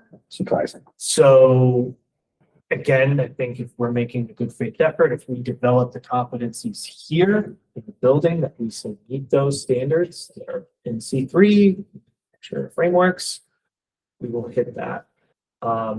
Again, only because I teaching stuff like this last year, the logical route is to keep the US curriculum as it is and to sprinkle in New Hampshire history into that already existing curriculum. Add to it, not take out of it. At the appropriate level. Correct. And we do understand that we're going to have to be working on the course descriptions, and those are gonna change Yeah, no, that's- most likely next year. So in any of this government classes, do you teach like how local government works or the different types of different governments in New Hampshire and how to go about things locally? And I did. I think it's very important for people to learn that. And it gets overlooked. But it's probably more important than learning all about the other government if you really want to know the truth. Yeah, so if we could, in my mind, I think it's important that we make sure that when those are rewritten, those class descriptions, that an emphasis on local government. Yeah, in essence, municipal, yeah, like Municipal level. types of town meeting and SB2, like there's a different, Right. bunch of different types of local governments. Yeah, so I just have a clarification question. Because this reads a couple different ways to me. Because at first I read it as two classes, history and the government and constitution of the United States and New Hampshire as one. But it seems like it could be a history class, a government class, and a constitution class, one for the United States and one for New Hampshire. So that could be 5 classes. And we have no guidance on what that means. Okay, I didn't like the clarification, but thank you for helping me make it. I see it as history, the history of the government and constitution of the United Well, States. that's why I ask, like, is it a government class and a constitution class, or is it a government and constitution class? Because those are separate things. One has to cover a lot of stuff in one class. You know what I mean? That's why I was asking. We include the civics credit. That's the outstanding. Well, that would make civics in the government class would actually make sense. Makes it. I'm good right now. Sorry. Yes, it makes it even, so just to, again, just to clarify my clarification, that's one class. One credit for all of those topics. Okay, because civics is gonna add it. Okay. Two things. The first one is, I think, and I don't know how it's gonna be, you deal with it, Tricia, but I think there's something has to be put in for the freshmen coming in that, trust me, we're gonna have this solved the next year. You know what I'm saying, in essence, because there's a lot of unanswered questions, and if you're a family that's trying to map things out, wait a minute, how do I do this? Mhm. And then, right now, we have a US history class that's for a full year, full credit. Is it the plan then to say we're gonna continue that class for a full year? And then, as you said, sprinkle in the appropriate, and that's how we're gonna handle that one? So yes, Would it make sense then to say that, we're gonna say US history is one credit and the competency will be given of New Hampshire within that class, as opposed to breaking it out into 2 different? Because I'm gonna be looking for a New Hampshire history class that doesn't exist. so this, again, this listing isn't, again, it's not necessarily listing classes, it's listing, like you said, the credits. But the way we've always done it doesn't make it right, I understand. We always list like classes that you have to take. And I think it's the only way to do it, because if you don't, then how do you figure out, short of having everybody try to find the correct competencies in a description? I think we're asking for trouble for that. Right, because I can't find. We're having trouble doing it. So wait, Based on guidelines, there's been many conversations that we all left there scratching our head. I'm shocked. So I foresee like this list of requirements that's all in red will look a little bit different next year. Right, but I'm saying, And I think we I wanna, think something that will indicate that. well, I'm just hoping we can have it correct when we put it in the handbook. Because if we don't, I don't think the requirements are in the handbook, are they?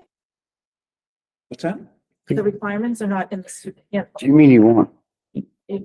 They talking about the program of study? There's a much more slimmed down version in the student handbook, and I looked at it in the last day or so, Okay, and I don't remember exactly what it was, because I've looked at a lot of stuff. But there is a slimmed down version of what you need to do. But again, the handbook, I mean, the program of studies is listing all these things.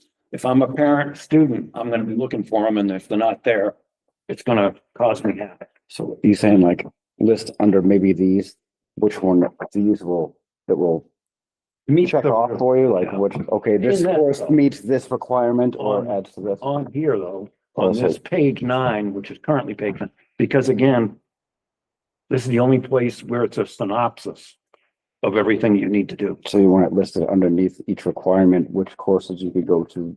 Even another column. Yeah. I don't know Maybe what we can cross-reference it. do, but yeah, to me right now, I have an idea what's going on because I know how people work up there. And I knew it was gonna be, we'll be sorting it out. Everybody's gonna sort it out into uniquely each within the state. But just to make the parents and the students' life easier, we should be trying to give them a much fuller picture of what we're trying to have them do. And the social studies is the most confusing. By far, because as you mentioned, civics is out there still, and we didn't even talk about that, but we did. Yes. I just hope when we teach the Constitution, especially on the state's side, that we can talk about every state and how they needed to be accepted as the Constitution of their state when they became states. And if they go to change it, they can't, like, go against the US Constitution. That's all. There, who's, So I think this, and this might just be adding on to what John just said, but just, because my brain's not operational. At the end of the day, the students are gonna come in and say, okay, I need to have this many credits by the time I leave here in 4 years. And in order to get everything I need, like when you go to college, it's a little easier. They map it out and you can chunk it down. We need to have a list that the kids can go, all right, I need 3 history classes. These are the things that I need to have in those history classes. And this is the one I can take that'll cover them all. Something like some sort of a chart where everything is laid out so that when I come in as a freshman, I don't have to go, which classes? Because we can't all show up at 10:35 for civics competency. We have to be in a classroom. So if we can, and I know you guys just got this. Yeah, just so it's pretty, just a cheat sheet. So you can go, all right, these are the 4 I need this year and I'll do the rest next year. We love that too. Yeah. Yeah, and trust me, I know y'all are fighting with all this stuff, so thank you. can ask a clarifying question, because some of these will come from electives. So for instance, like the arts education, can come from a variety of classes. Right. So how would you like us to, obviously the civics competency or credit, the history and government constitution, that'll be easy enough for American government civics. But for that arts education, would you prefer us to put just arts elective? I would think Like, that's Like, that's kind of self-explanatory in my opinion. I agree. Okay. The ones that are confusing, The social studies. there are some, like you said, the social Yeah. studies and rhetoric Yeah, yeah. and So we can rework. And the that. math needs to be a little clearer on what we need to do, because before it was pretty straightforward. I do think, and I understand why I use that one. It's a simple example, right? But let's say that we have a painting class, a sculpture class, a modeling class, and a drawing class. Well, every one of those should be listed as a separate class that can be taken, but next, which should be satisfies arts education competency. So those are under the course descriptions. which- So if that's already in the description, yeah, as long as we have a list of which competencies are covered by, and if the math competency is covered by algebra 1, 2, geometry or whatever. Then as long as the kids can easily map out what they need to do and the parents. Because I'm going to be knocking on your door in a couple years. Thank you, sorry. The other- Not a nine. Can't wait to get to page 10. Oh, do it. Talk to your state legislature or your state board of education about that. Because I think it's, well, I'll shut up. No, go ahead. All right, we're okay with one. So page 10 is just the addition of Spanish Club, which was new this, started this year. Yep.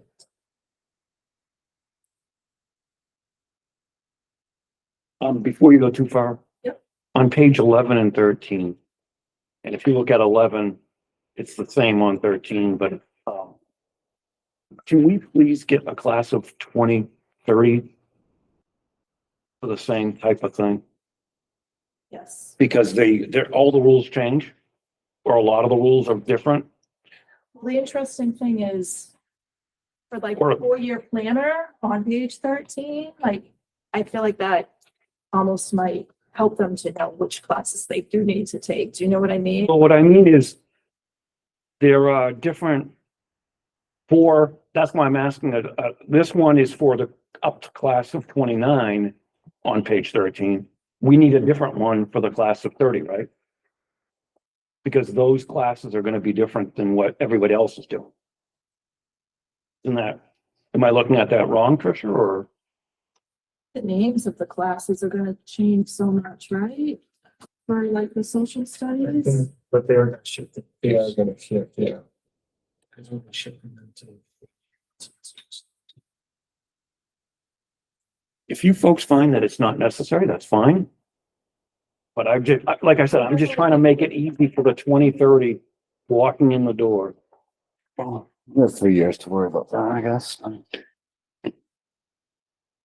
The planner would look pretty much the same. Would it? Okay. Yes, it would.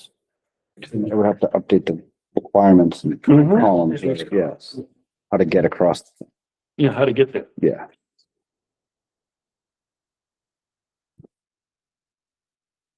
The next changes are on page 17. The only change is that, there are now early college courses available through both UNH and SNU, through UX. That was that's new this year, so I just wanted to make sure to clarify that for students.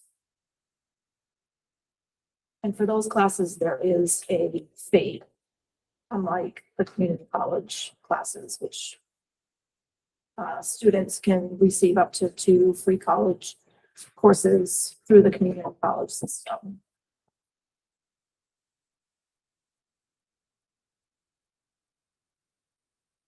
On page 20,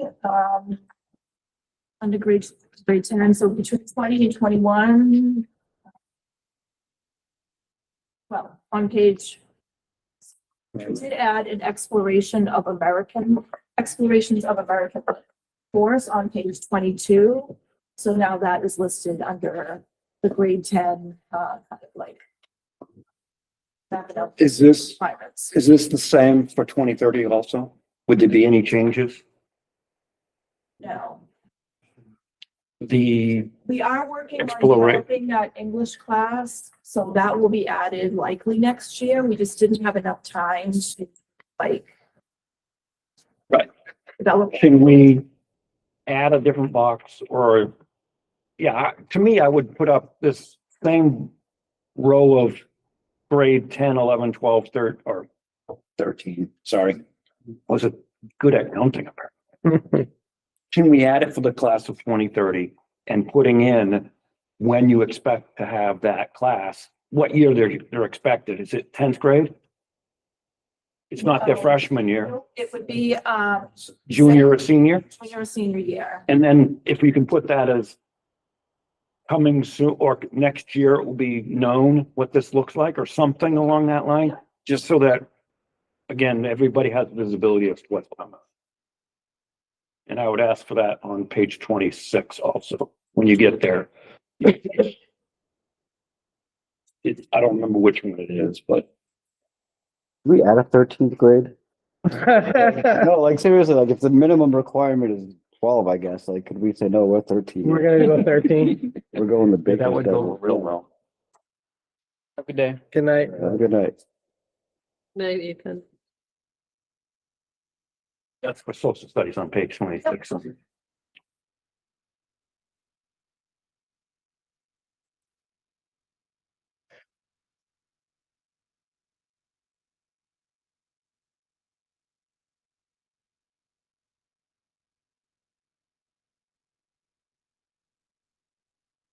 Are you going past 27? Because I have a question on 27. I don't know why we're doing this, but we're adding in and teacher recommendations for honors classes, but everywhere else, we don't do that anymore. Can we remove that, please? We started, I think, last year, we said we were gonna remove the honors without teacher recommendations. So that was requested by the department. Yeah, but the board last year, I think it was last year, removed teacher recommendation from honors or a year or two ago. I The will thought say- is that they're gonna be able to take it if they want, regardless of what we say. It is added into a lot of these too. What's that? And teacher recommendation is in a lot of these descriptions. The only one it's in is an AP and no, No, there's an honors history. History, Yeah. well, you're right. Honors. Studies has added them. right. Everywhere else, I believe they're gone because that's what we asked for. So what would you like to do? Take those out?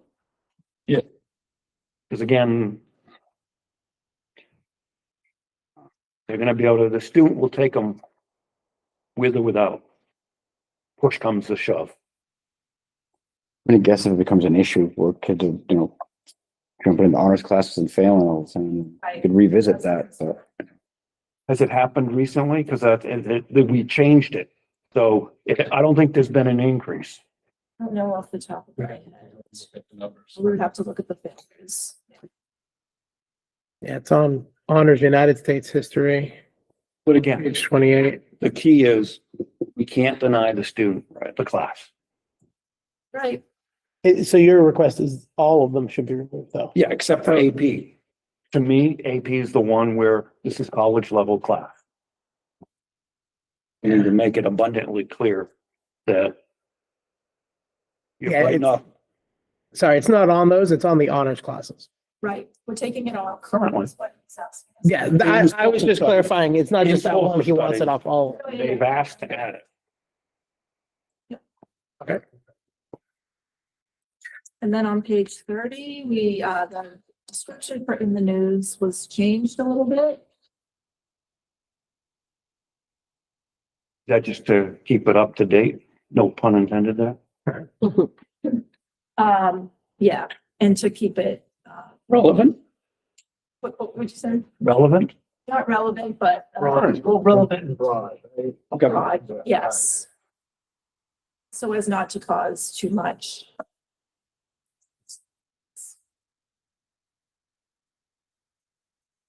Then we are eliminating criminal law true crimes. It can be tough in the news today. Discuss some things without being controversial. Yeah, it's tough. Try it. And why are we removing that one?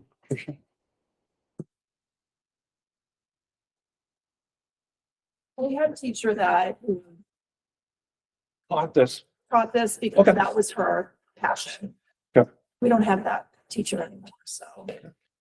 Just don't feel like we have the staff. to- Staff to do it. That's too bad. That would be an interesting I'm class. holding. I just, if we add one, I'll ask why, and if we're subtracting, I'll ask. So Page 32, the world geography was changed, the title just to world cultural geography.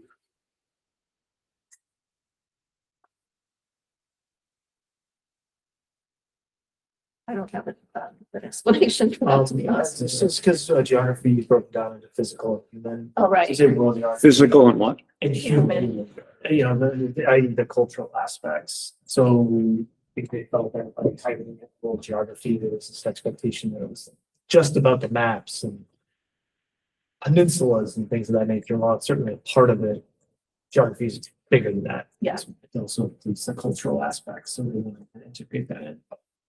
It was already in the course description, but they didn't really drive that home. You're gonna skip past 34. I have a question. No, I'm on page 33, so Okay. the, still keeping the intro to sports and society, and then kind of that sports and society two, just changing the name and the description of that to fit the curriculum. I'm also glad that somewhere in the student handbook, there's a shout out to Brad Pitt. Yes, there is. History. Moneyball. Because he needs the shout out. We think we boosted his ego. We put him over the top. I think we take credit for his career. Yeah, exactly. On 34, Trish? Yep. Are those math requirements on there up to date for the class of 2030? Yes. Okay. And as you will notice through some of the math, well, in Algebra 1, just adding some descriptive words to meet those Ed 306 requirements. The honors Algebra 2 description was changed to fit the current course.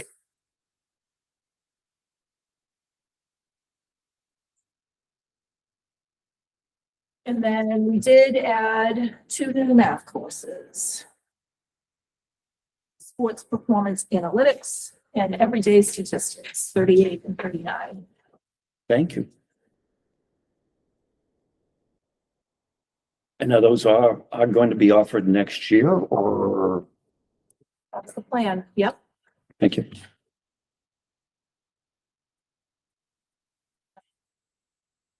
And then again, through science, a lot of the statistics and data analysis was added through those courses because it is covered. And the electives again, I mean, not the electives, but the requirements, is it spelled out the way it needs to be for 20? I thought it was, but I just, I don't think anything was changed for science.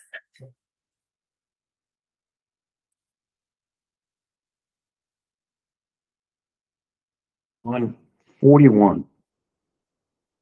And I'm not suggesting, okay, I'll get to where I'm going. For advanced placement biology and AP Chem, do we have those classes filled up every year? Not filled up, but run every year? So AP Bio is running this year. I think there's a decent amount of students in there. And what about Chem? And the reason I'm asking is, would it make sense to not for next year, but the year after going forward, alternate those two? Yes, we have talked about that. Just because it's hard to get AP students and I don't want to try to run two of them and not have enough for either. That makes So sense. there's AP Chem, AP Bio, and AP Physics listed. AP Physics, I'll ask to eliminate in a minute, but So I will talk with Tom about figuring out a way to. I'm talking AP Bio and Chemistry. AP Physics, have we run it in the last 20 years? I don't know about 20 years, I don't think we've run it since I've been here. I've been here for 20. Yeah, so can we? 21 take years that in? off? Can we take it off? As you know, Trish, when colleges look at us, why aren't our students taking AP Physics? Yeah. It's hurting those students by having it there. It's nice to have, but we're not gonna run it because we never have enough doing. I know the student a few years ago was thinking about running it, and then the few other students in honors physics said they're not doing it, which means it's not being run, you know? Yeah.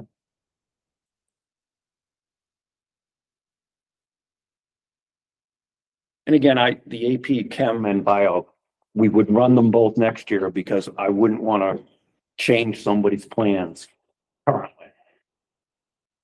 So there are teacher recommendations listed also under some of the honors science classes. Yeah, I would ask that they be removed. I thought we got them all.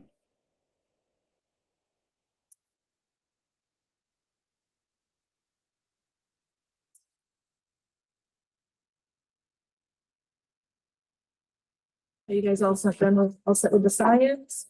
And there's computer science, so there's a few changes in computer science.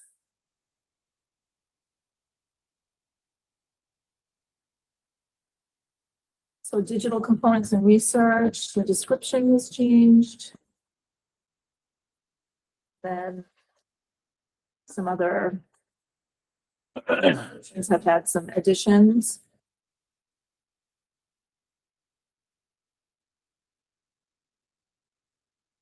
On 48, is there a reason we're getting rid of the cybersecurity class? Yeah, that's one of my questions too. Yes, because she has a unit of cybersecurity in all of her digital literacy classes. Um,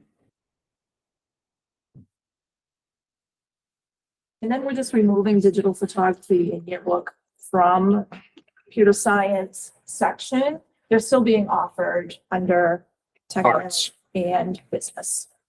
Okay, so we have those classes. Right, we just bought a bunch of cameras. Are we concerned about yearbook? We're gonna have enough now that it's no longer computer required. Yes. It helps so meets that. It's a very, high, like, yeah, kids like. I just didn't know how much of that demand was a result of the computer credit. We could back up to page 47. Sorry. That's fine. The AP placement computer science principles. We don't have any prerequisites. Is there a reason why an AP level course doesn't have prerequisites? And I raised that concern because if you look at our AP scores last year and the last 2 years, our AP computer scores aren't that great. And maybe we're allowing students that maybe shouldn't be taking AP computer science because they don't have the base they need.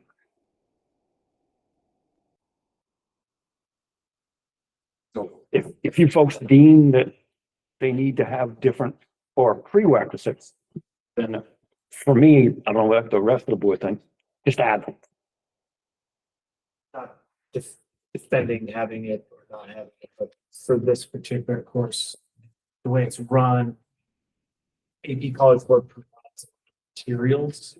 The teacher both can use those materials for non-AP students and for AP students, if that makes sense.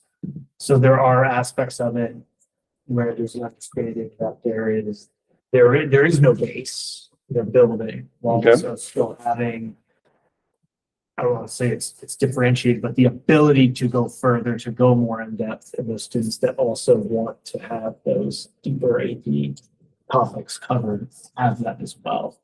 I'm confused, Josh. So College Board provides all this curriculum. Yep. That curriculum can be engaged with at different levels. And so the way that class is run is that, let's say, half the people in the course are taking it as an AP class, and the other half are not taking it as an AP class, but are using the AP materials, which is allowed. College Board allows that. In fact, currently the AP computer science, they are not, the students that are not taking it this year. They're not taking the exam, they're taking it as a non-AP class. But all I'm asking is if we folks deem that we think some of these computer classes are prerequisites for it, let's put them there. Because every other class, AP class has prerequisite listing, whatever it might be. Not too many of them list specific classes they have to take, but at least doing something in it. And I think, well, anyways, I've said it. Now, like I said, I'm not denying that that's not, I'm just trying to explain why it was even set up that way to begin with. I think the way it was proposed. So we have an AP computer science class where some kids are taking it as AP and some kids are taking it as just a regular computer science class. It's taught concurrently with the computer science principles class that's listed right. But I mean, like, forgive me, are they legitimately in the same room, listening to the same Yes. lecture, doing the same work? So what makes one component AP over the other? So Is it a requirement of what they're delivering at the end of the class? yes, it may also be, and I'd have to go and really speak to the teacher to really, tell me how. Thinking about how I would do it is the assessments would probably be different, the depth of understanding would be different. The rubric I might use for the AP student is going to follow AP rules. It's going to be held to a higher standard versus a rubric I solve for the computer science class. If that makes sense, but the access to the high level materials Right. is still there.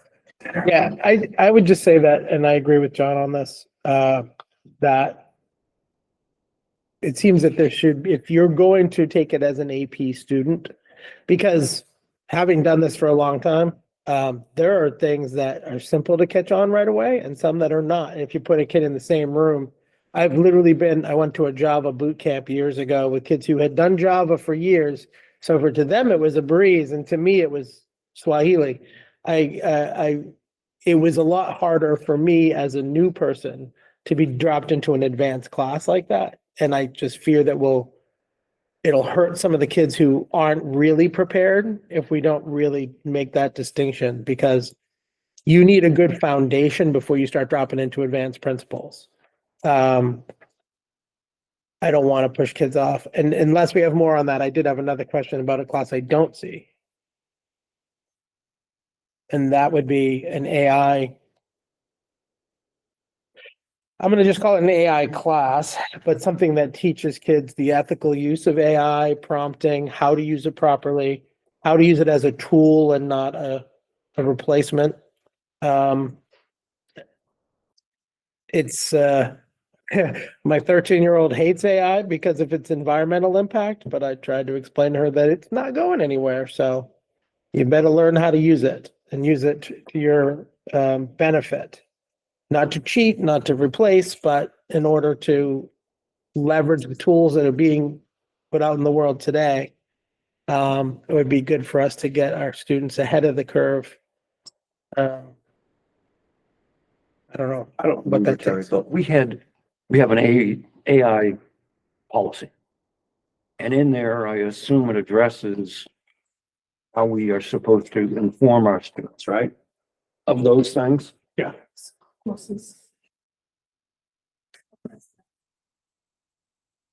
But I mean, we should have a class teaching them how to use it. Not when not to use it, not being moral about it, which we should be teaching them that as well. But I mean, we should legitimately have a class on how to prompt AI. That's what that, is it in, I don't see it in, I It's not didn't, listed under computer science. it's not under computer. We don't have it. We don't have We it. don't have an AP class that you're referring to. But I was asking about AI. how do we regulate, I don't know if regulate's the correct word, the students' understanding of when we can do it and when we can't, and what are we allowed to do? And I know he even goes into the staff, when we can use it, and can't use it, right? I know the teachers address the AI within the context of their particular classes. I mean, Yeah, We don't have a set course yet, Yeah, something. yeah. So. Yeah, all of that is, I'm very happy to hear. I was thinking it would be good for us to proactively teach them the skill of using AI. Because that would also include all of those lessons about when to and when not to. But I think with that is also the way to get a staff member familiar and comfortable with all the uses of it as well, to be able to teach it. And that would take a little time, It's right? gonna take a little bit of time.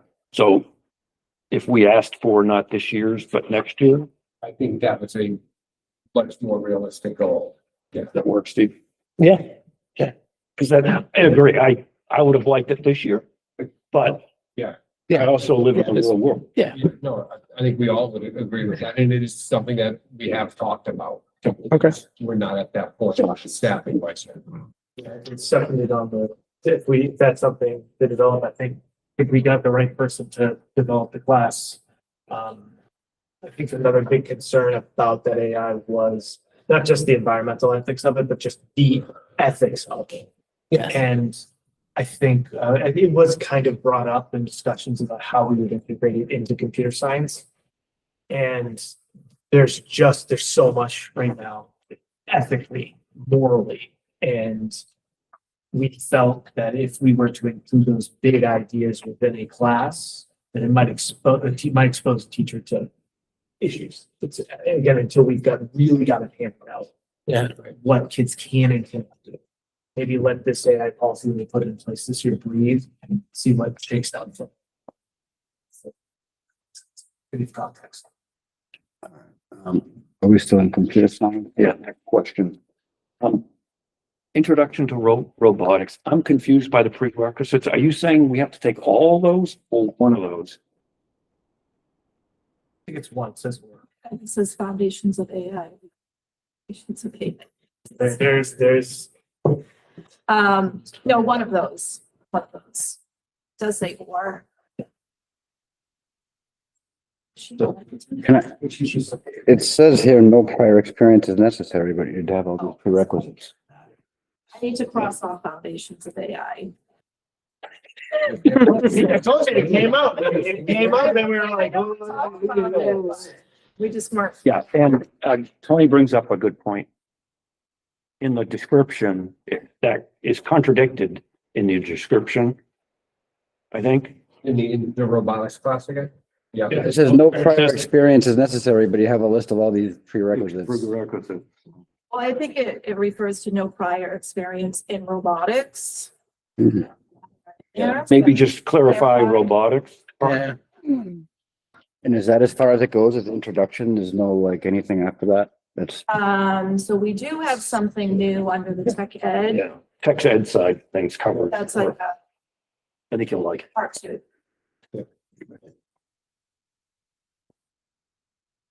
Steve, you got something?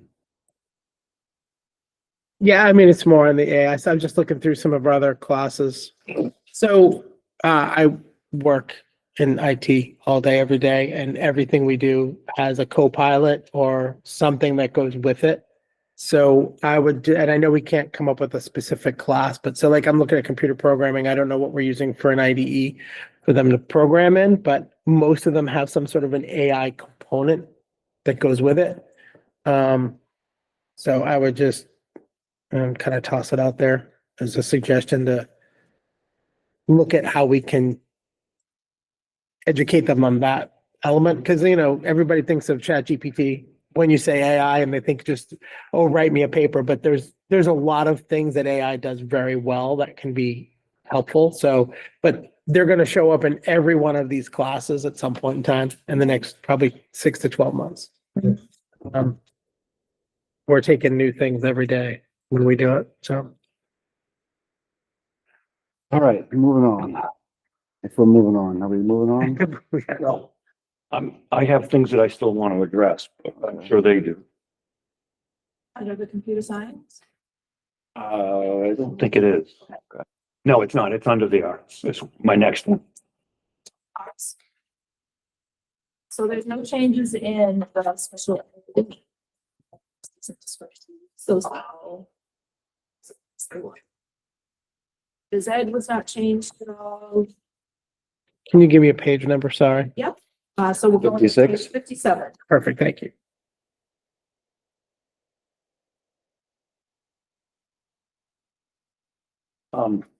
The thing I have a question about is on the bottom of page 58 and the top of page 59. Under digital photography and yearbook publication, if we still have it written, this course satisfies half credit for computer. Oh, So sorry. just if we could, Yep, I'll get rid of that. I missed that. yep. Easy to do in a mountain of this. Thank you. Yeah.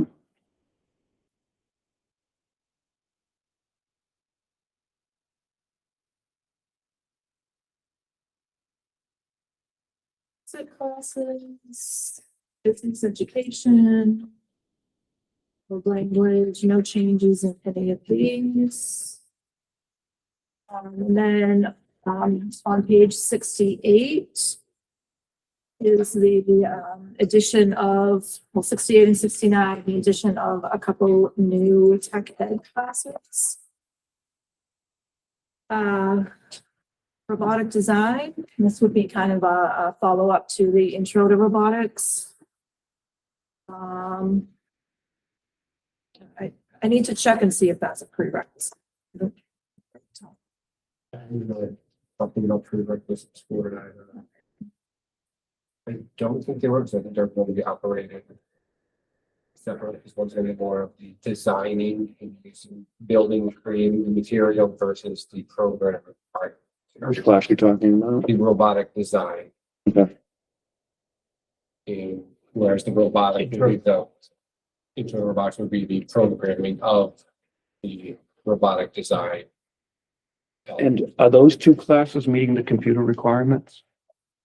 Yes. If you could put that note in. Have that. Thank you. Is there a reason that wasn't just added into the computer science, the robotic design? It's gonna be done in tech. It's being done in tech, the manufacturing types of machines and tools. I do have a question about the advanced manufacture or intro. Yep. What are we doing about the CNC? What are we doing? I know we're not buying an $80,000 CNC, so. Small routers, like they make desktop Do they? units, yeah. You can get affordable types, yeah. You can get one. So we will have to purchase something or we have something? We will be purchasing something. I do have a proposal here from teacher who will be doing it. So for this coming year, out of the budget, because again, we put this together after our budget was proposed. Whoops. I know. Live and learn. Yep, so we'll be working on coming up, we've got to come up with $1,700 to buy the tool you would need for that. And we'll work on that, and then for the 27-28 year, there's one other piece he would need, but we'll make sure we'll get that into the budget for that. Very good. If I could go back to page 63, and I don't think you have to go back, but it's the personal finance class we have now. Is that meeting the financial literacy competency or credit? No? Personal finance, or financial literacy competencies met in economics. It means what? It's met in economics. Economics satisfies the current standard is that there's no credit right now. So now that is sex. Yep. There's no credit attached to the financial literacy aspect. It is required to be covered. It has to be like you have to have competency. Sure. This credit will still live in economics because there is still a personal finance competency within economics. So going back to page 9, is economics required? Yes. Is it spelled out as required on one of those lines? Or is it financial literacy? Because I think it sounds like we have half credit of economics will incorporate the financial literacy. Is that what I'm saying? Currently, there's no credit requirement for that. No, I understand. For 2030. For 2030, economics will encapsulate economics and the financial literacy. Right. So my question is, are we double dipping on page 9? Personal finance, well, it does cover financial, a little bit is more, if you'd rather say economics will cover intro to financial literacy, personal finance is advanced financial literacy. If that is a clearer understanding. Well, the reason I ask is, again, I'm a parent and I'm coming in and I'm thinking I have to do a half a credit of economics plus a half a credit of financial literacy. In essence, that's not the way we're going to handle it. You're gonna get both credits in the economics class. So that's, to me, is So that's one of the things that we will. right, but that's what I just want to make sure that you don't have them listed out separately. Right. Okay. So that means the electives will go up to 8.5? Nope, because it's all integrated in. Oh, Like I'm in a spider web, no matter what's doing, That's, Yes. yes. that's loony. Every meeting. Absolutely loony. Oh, what are you gonna do? No, I mean, I'm going to take a semester course and I'm going to get a full credit for it. Maybe it's a good course. Hey, John, I can't tell you how many. meetings Unbelievable. I've been at State level with curriculum people, superintendents, with principals, where every same. And it's a broken record for me, but yes, that's what they want. Right. So at the rate they're giving away credits, I mean, if they're gonna be able to like graduate. That's within their goal, 5 though. months, Because, you know, every sophomore is ready to go out in the real world. I think the powers that be would love it if every kid did 5 ELOs, and got 70 credits. And It's all about the money. Then they could pay taxes sooner if they're out of school by the time they Well, I have start. no house. I know, it doesn't matter. If they're working here, they're not paying anything. Still a little bit. Wait a minute. Well, they could pay We have to taxes. pay them so. $7,500. Wait a minute, let's change the rules. I have a silly question. I can say it up because I'm on this side. We have digital photography listed a second time on page 69. Yeah. it's I don't know if because that's just Under the tech edge. same class, just Yes. listed twice. Okay. Told you it was silly. Are we currently running the introduction to advanced manufacturing? Is that something that currently No, takes that's place? you. That's gonna start next year. Let's start next year. Yep.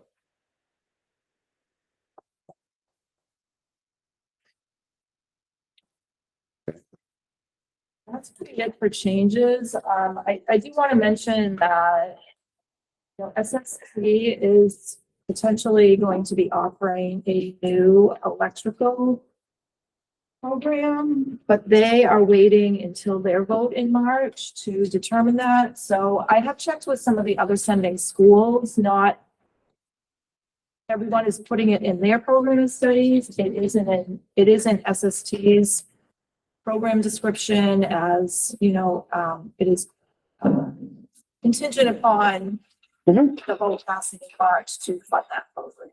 So I don't know if you guys would want me to include that. I have a description and everything. It's just not in. And it would be just a first year program, and sections of it. To me, I would say, I don't want to give anybody false hope. I don't want anybody signing up for something and then finding out, wait a minute. That's why they've actually pushed sign up for SSTs back till after the vote now too. Yes. What's that? They've pushed the sign up for SST after the vote to see how, if this passes or not. Used to be, Some of our no, I students have understand. applied for the electrical program because they are aware of it. We made them aware of it, but they have very Holding off few on- spots. yeah. Yeah. So I'll wait and see what happens and then we'll put it in for next year. I'll go down a rabbit holes here. So is SST going to start counting? I mean, I know we always look for, well, you know, this could count as like a half credit for algebra. Is it kind of going to automatically do that now? I would assume that's gonna count for something, but yeah, we'll figure, again, they usually, I mean, like art, I forget what class all started counting for art over there. What was it, Peter? Which ones? There was another one, a class over the kids are taking that started to count for art, Competency. or art competency, Digital media art. something, digital media or something, yeah, something did. So I'm sure when we get there, yeah. Double dipping. Holy smoke. It will never meet the requirement for Algebra 1. That is a. Well, that wasn't the one, but it's like, it was like construction or something like that. Cosmetology, hair color, if you grab the wrong wire, first aid, I've been poked a few times, yeah. Haircuts. Oh, 440 volts will do it to you, Tom. Yeah. That'll get you. I did it 3 That'll times. get you. I did it 3 times. I was a big dummy, touched it 3 times. Anyway, And it's, which I, yeah, that's, Do you have any more questions about the course of studies 26-27? ready to make. I'll make a motion that we approve the high school program of studies for the 26-27 school year as amended. Second too. And by Steve, discussion? All those in favor? Aye. Aye, unanimous. Thank you very much. Thank you all. Up next. SAT, pre-SAT proposal, that is, the PSAT.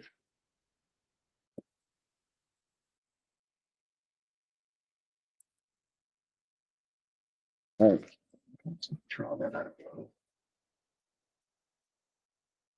On me again? take it away. So, we have a question for consideration proposal to, on our SAT day, currently scheduled. I believe. That's me. Making that. I'll conduct a meeting here. Sorry. Sorry. Paperwork. To make that an early release day for students only. Reasoning behind that request or proposal is over the past years, we have had a very high number of dismissals following the No. SAT and or PSATs. This large number of dismissals causes a lot of chaos in a couple different areas. To start with, the office staff themselves processing a large number of paper dismissals, email dismissals, tracking down the students, things along those lines. Then the other issue, concern, I should say, that came up is the teachers in classrooms. You know, at this point, we're having so many kids dismissed that the teachers effectively are having a hard time teaching with 2 or 3 kids in their class. So it turns into a lost day or repeated teaching. You know, it's easy to grab 1 or 2 students from RAM who missed a random day, but when you've lost 10 to 15 kids out of class, now you're going to be teaching a second time along those lines. So the consideration, you know, and again, there's a lot of supporting data there. Those are the actual dismissal numbers from those days on the days we have had that testing. So we just kind of pulled that. Peak. And yes, Sorry, quick question. yes. Does the early release hurt us at all, count wise? Can I make this easy? Can I make a motion that we accept the early release day on April 8th for the SAT, PSATs? I appreciate all the work that you have there, but it seems like it's pretty straightforward. If it's not gonna hurt us days wise, and it's gonna help the teachers have a smoother day and the kids have a smoother day, I don't know why we wouldn't. I'll second it for discussion. All right. And I have discussion. For discussion. Go ahead. I mean, when it comes down to, let's give the kids, you know, a half day off, I guess. It's 2 hours, actually. 2 hours. 2 hours. They call it a half day, but it's Yeah. 2/3. I was confused on the times because I saw both times and I'm like, okay. Would it be better have being said that, you know, the kids that are not getting certain grades have to go to teachers to at least get something? Like a RAM almost? They're being dismissed. Well, I know, but maybe we should just require them that they have to go. Oh, we're telling them, I don't think The potential schedule, because there is a writing component to the SATs, that portion of the exam does take an extra hour. So therefore, the PSAT students would stay in their RAM to do competency recovery makeup work. That is one of the proposals, and that would give them an extra hour of essentially RAM time on that day.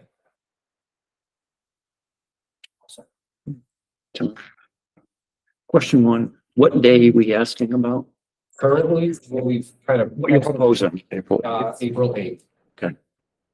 Is that only here at the high school or is it gonna apply to? High school. Just the high school. Thank you. And I'm fine with it. My only request, and it's for not this year, but next, and I don't know how you do it, but give it thought anyways. Can we give something for the seniors to do for credit? Not credit, but work, real work. Make them do something graded. I don't know how we do it. I don't know where the grade goes. That's the problem. Is I said, oh, we can do it for English. And I said, well, I think the English teachers might have a say in what they want and how they grade it. And so if we can do something, because I am one to agree that it's unfortunately an unproductive time, and I think the district makes it unproductive. We'll say that. In that, we don't outline what we want the teachers to do on these days with 2 or 3 students. Right? I mean, so, and there, because it will happen again. I know inevitably we do these things and it happens. So making it one day is fine. But again, I would like to see something come up with for seniors next year. A little more education involved, and there's meat behind it to induce them to come, because if they don't, they're gonna have to make it up. Citizens test? What's that? Citizens test. Yeah, definitely. No, well, we all gotta take it. That'd be a good. Yeah, but I would hate, Just that out there. no, for me, I would hate to have a senior fail it. Well, they, And then in the spring of their senior year, and then trying to get them to, Some are already doing that. right, but we've already, it's been done, what, their junior year? Depending on the student. Let's say. Should be. Let's say it. But anyways, that's my only thing. Yeah. All right, so Was his motion for April 8th? Because I think we want it to be very yeah, I was specific. gonna, I think I said as presented, but I can Okay, restate it which is as. fine. Yeah, No, that's I fine. would obviously, Yeah. I mean, if we're. what's the dismissal time you're looking for? Make sure it was that date. 12:10? 10, it looked like. Well, Yeah. 12:10, but if you're not having lunch, you can leave a half hour But early. you- Is that what you're doing? Looking for a 12:10 dismissal on Yes. April 8th. Yep. That'd be your motion? You am able to amending it to that? Yep, that works. As am I. All right. All those in favor? Aye. Thank you. Unanimous. Thank you very much. Let us know how it goes. Absolutely. Thank you. Up next, gotta plug in, brother. curriculum update. Thank you, gentlemen. Thank you. you.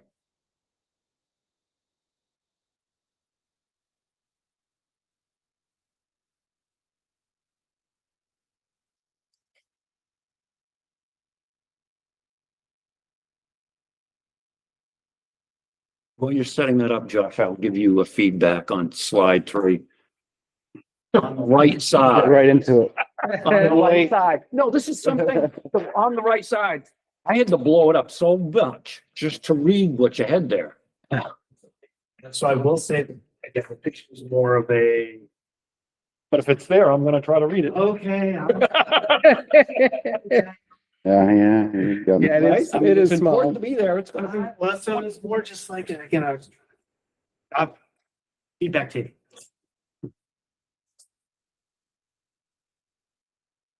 Again. The instruction assessment coordinator for the Wilmington School District, just give you an update on things that I've been sort of doing and what's been going on at the district and each building. So looking at some district initiatives first. As we discussed, a lot of Ed 306 changes jumped right. I mean, that was the first thing I jumped into. And I mean, my head spun and it continues to spin. And if what I'm hearing about current legislation that's going on, it will continue to spin because they won't let this be.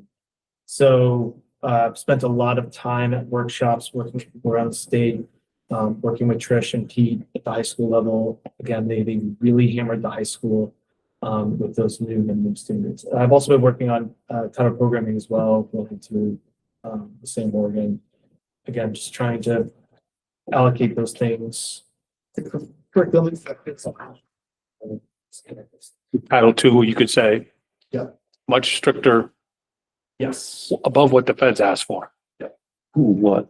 Our, The state? yes, And how much money did they, oh, Yeah, somebody, current it was there. state level has been different for a little bit. I'm not sure if that's a permanent change. Again, as you say, will Title II exist? Find out. just say that individual made me quit taking Title IV because I couldn't do it. So- And then the DOE reached out to me and said, why? And I told them, and then they're like, oh, so they actually took my feedback and was very thankful for it. And then put him in Title II. Got a promotion. Did they pocket those grant funds then? Yeah. Compliance, Method to their madness. compliance has been sort of ratcheted up. Now, whether or not they're gonna follow through on things, Mm-hmm. see. Other district issues. So I have been sort of helping people on those alternative site certification pathways of site-based learning plans. That is it's not unique to us, but a district like us has more people following that pathway than larger districts, more established districts, let's say. So helping those educators through those plans has been something else I've been taking care of and doing. And also working on the educator effectiveness plan with the professional development committee. And the effectiveness plan is what we judge our teachers based on. Correct. It's how we evaluate them. Yes. Us judge. I'm sorry, I had a question. Yeah. It says there that New Hampshire certifies more teachers through a alternative pathway than actual teachers going to get to learn to be teachers. Yep. Right?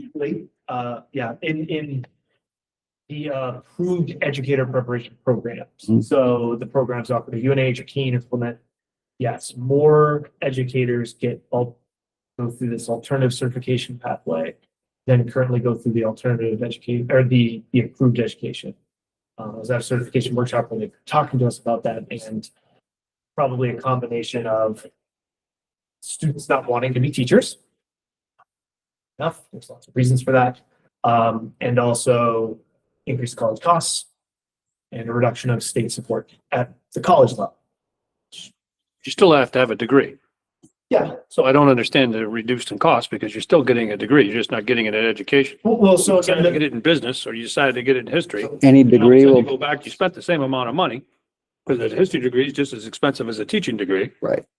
but the end result might result in a job that people, but the people who come through the alt certification are people who might have gone in, let's say they got a business degree, went into the business world and were actually called to teaching for some reason, then There they we come through. It's a calling later in life. Yes, yes. Yes, or it might not be that late. It might be like 2 years in. Yeah. And again, there's people in the district who they're right there. Very intelligent, hardworking people are in this process with us. Yep. I think it's a good thing because obviously there's going to be a shortage of teachers, you know. Well, one of the biggest things is I think a lot of younger individuals are going, how many teachers are going to be around? I mean, people worry about AI taking the jobs. It's more like, we don't want you here anymore. It's everything, like you said, the cost of just going to a state school is ridiculous because, as my son's putting in the schools, I'm looking at private schools actually charging less than a state school. And I'm like, what? Which is ridiculous because if you go down south where they don't put anything in initial schools, but their secondary schools, they charge like $5,000 to go to college. And I'm like, wait a second, that doesn't make any sense. I could tell you, like, the best welder I ever met didn't go to school to do it. And he could teach anyone how to do it well. I don't see why, But you because can get that free in New Hampshire. Yep. So at the elementary school, again, they're sort of transitioning. iReady is sort of combining their Ready Writing and magnetic reading into one program that also includes phonemic awareness and phonics and all into one, which is magnetic literacy. So I've been working down there to try to kind of help streamline that process on the back end, as well as increasing Title I supports specifically for math. So we already have Marianne Nice coming in for the reading aspects. So we've now coupled with main math sites to come in and yes. You had told us about the main math. And I was under the impression, and I probably got it wrong, that they were gonna be here sooner, or did you say that it was gonna be spring? They'll be here February 17th, Oh, okay, 18th. so not spring, but winter. They're coming, yeah. Well, which is great, because you haven't heard me, and I won't get there. You will get there. At some point. But not tonight.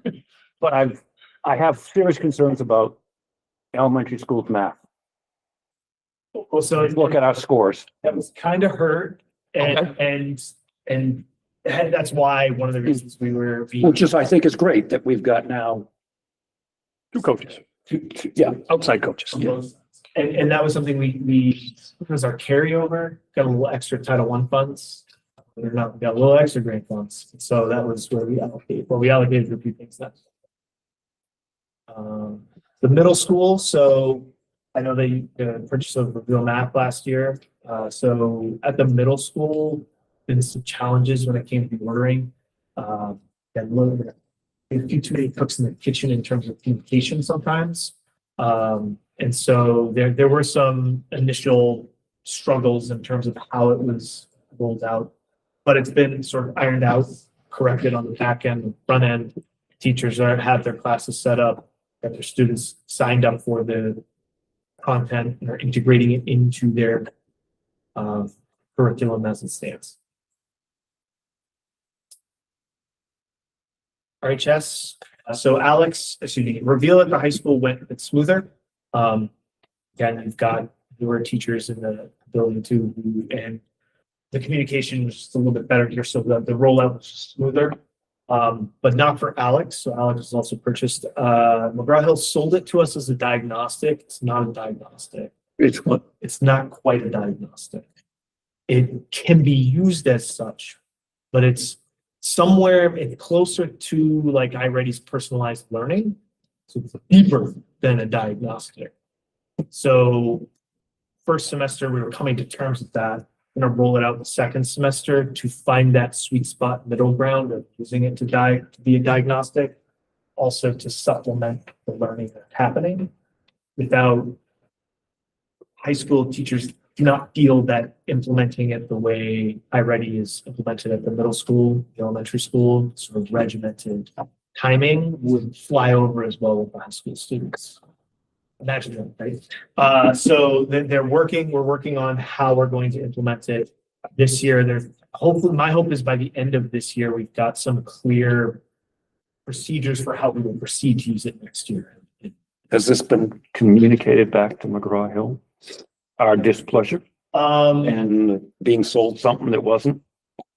Not when it came to Alex, and I've chatted a lot with our rep, and I found that there was some stuff on their end there were issues, and there's some stuff on our end that were issues.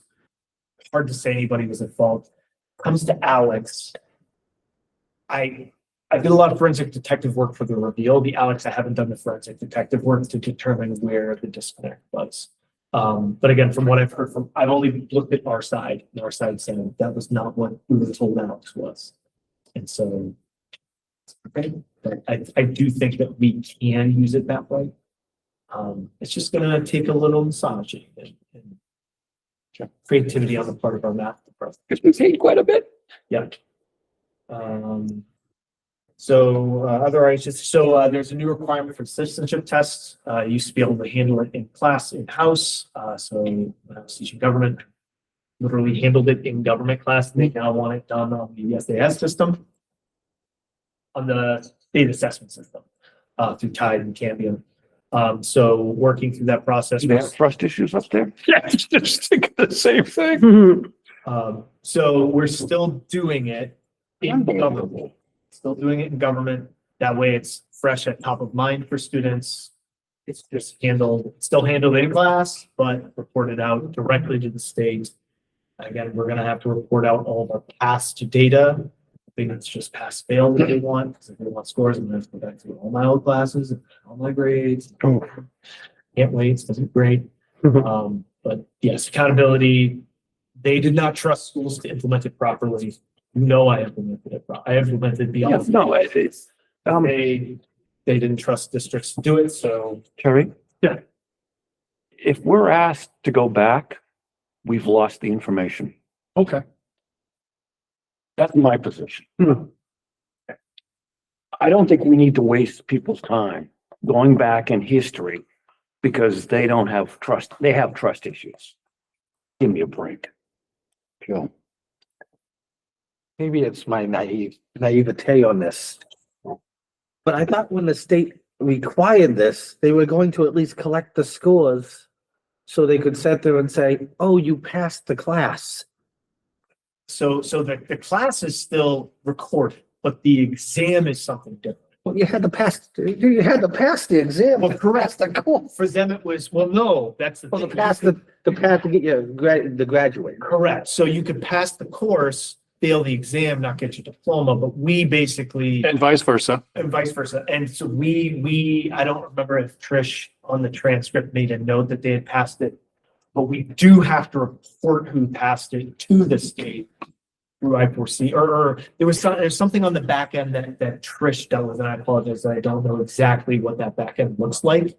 again, we did report, again, if we gave a kid a diploma, they passed the exam. So I still don't know. I've been badgering accountability about it because they dropped it. I want to say in September, they were like, hey, I'll be on the lookout for this report. And I'm like, okay, and it's February, and they're like, it's coming soon.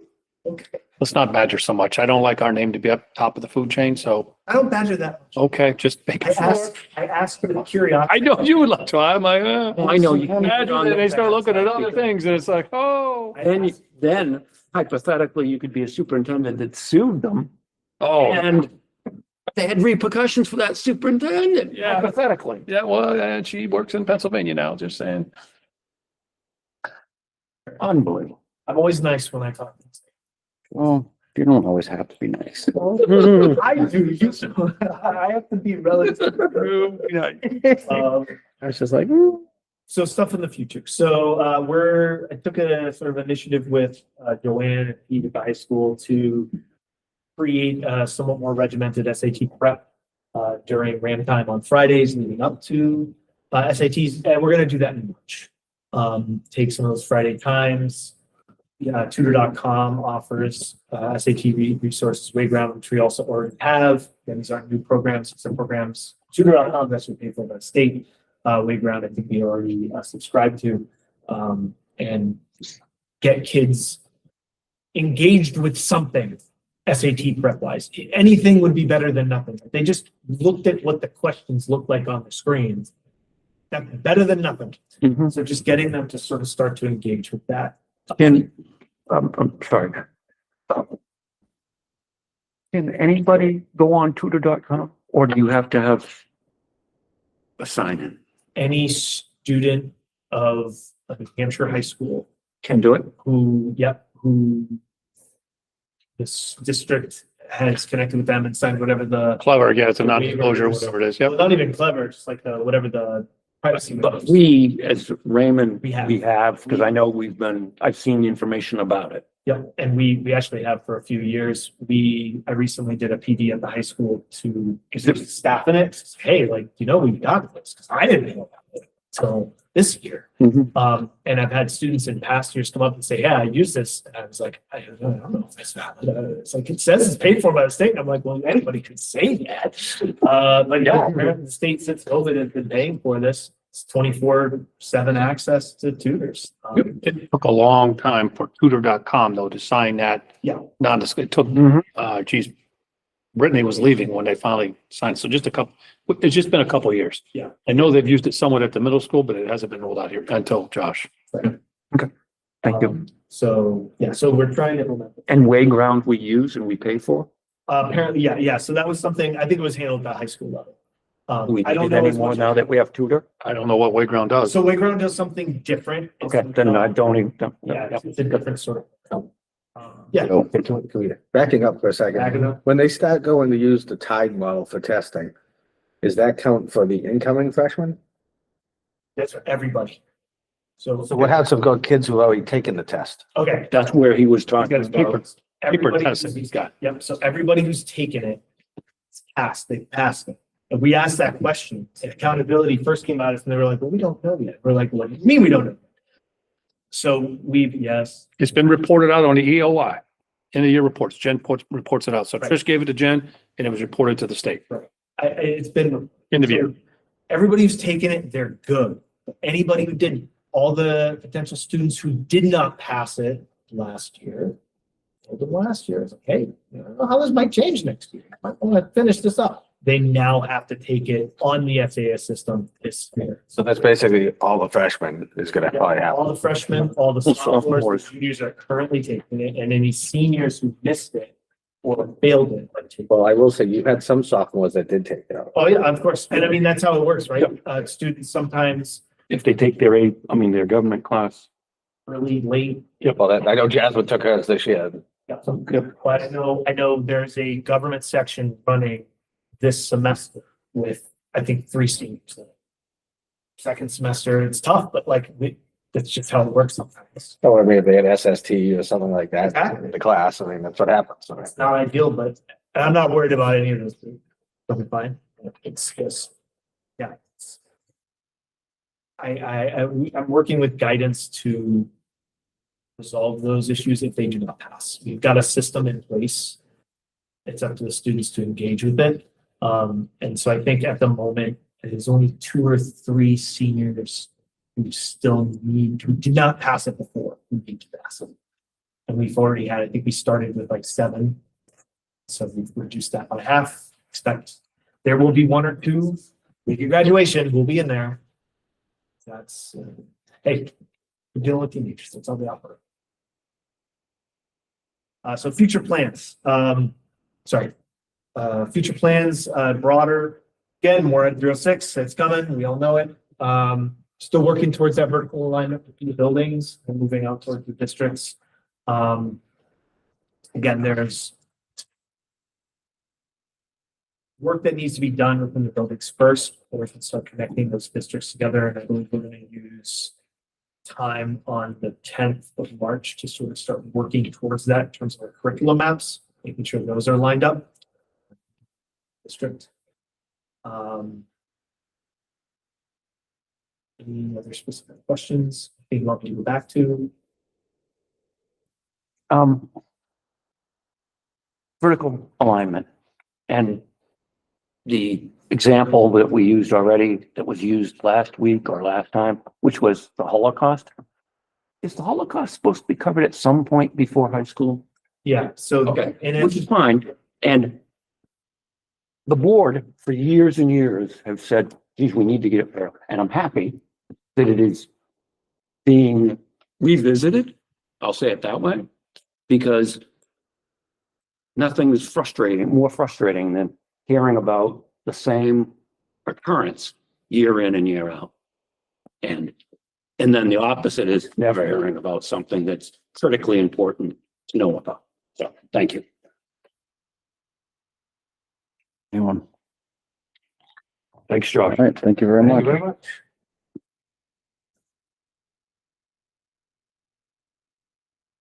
School district calendar. Yep, below, please find the proposed 26-27 Raymond School District calendar, as well as some other documents for your information. There's the proposed calendar. 16, is that Exeter? That's kind of who, I don't want to be a jerk, but they basically. 800 pound They said it because they have SST and we have to follow SST because we can only have 10 days outside from, I think it's Labor Day to Memorial Day. Right. Yep. And so I basically did the calendar. But most districts, I think I only had to go back. I think I went back to Sanborn and Winnicott and said, we're 1 day off. One of you guys has got to give. And Sanborn says, oops, we made a mistake. We're good to go. So that's it. Many of the dates are contractual, so there isn't a lot of play. I mean, just Winnicott, they get a day off at the high school in between each trimester because it's in there, but that's 3 days right there gone, or 2 days, excuse me. So I can't do anything with it. But yeah. So we're governed by their one district? Well, that's one. They have 2 for, we have a 1 for. We get 1, but we make, And I noticed Exeter still going to school that day. yeah. We could have taken it, we could have moved one of our days to that day. I'm just saying, yeah. So those are the gold ones, the ones with the little box around them, Oh, like on the calendar. Yeah, those are the, where the teachers are here, but the students aren't. Teacher in service. Yep. Okay. I'm assuming the November 3rd is the general election. Is that what that is? November 3rd. It's a Tuesday. Yep.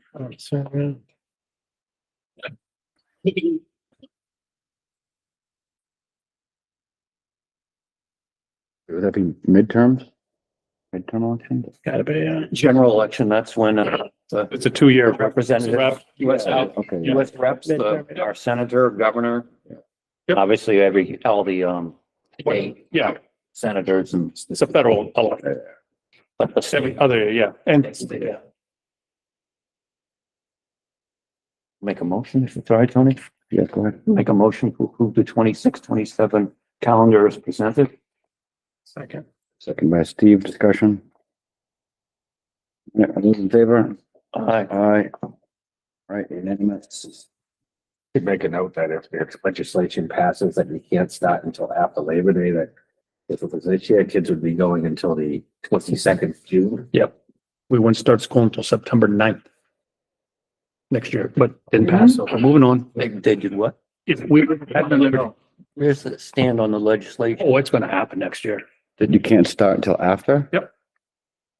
But they care. Why is all this stuff they're trying to do making our life more expensive and difficult? Like, I don't know, that's well, what we're I gonna do all this stuff to It's lower gonna the taxes. It's gonna cost more money and more time and more I aggravation. don't understand why. It's gonna pass. It's local control only when they tell you. You can have it. Control when we let you. We'll let you. It's funny how Anyways. everything is getting turned over to the state. No. It's crazy. All right, next. All right, so we're going back to the Adidas flags, the 12 flags, 8 to replace the banners here and 4 at the middle school. There is no give on the 50%. The smaller of the decreasing the Adidas thing. It is what it is. I will say this. I know it was mentioned about the scoreboards at the high school. That vendor is a third of the size of they're big, but it is what I know. I thought they were tiny, little business, but they're a third. They already exist. I know. So it is what it is. Okay. John. I'm gonna vote no on my motion, just to make you all aware, but Mm-hmm. I'm gonna make a motion to accept the donation. We're positive. Second. I should probably say of banners. Second, That you stopped, I'm like, did I miss a word? No, I'll put second in by of banners. Joe. And, Discussion. yeah, just, it's, to me, it's disgusting that what they're asking to do. 50% of the banner is their advertisement and a little bit is for us. And it has to be that way. We have no wiggle room. They don't want it. To me, they just put me off of Adidas.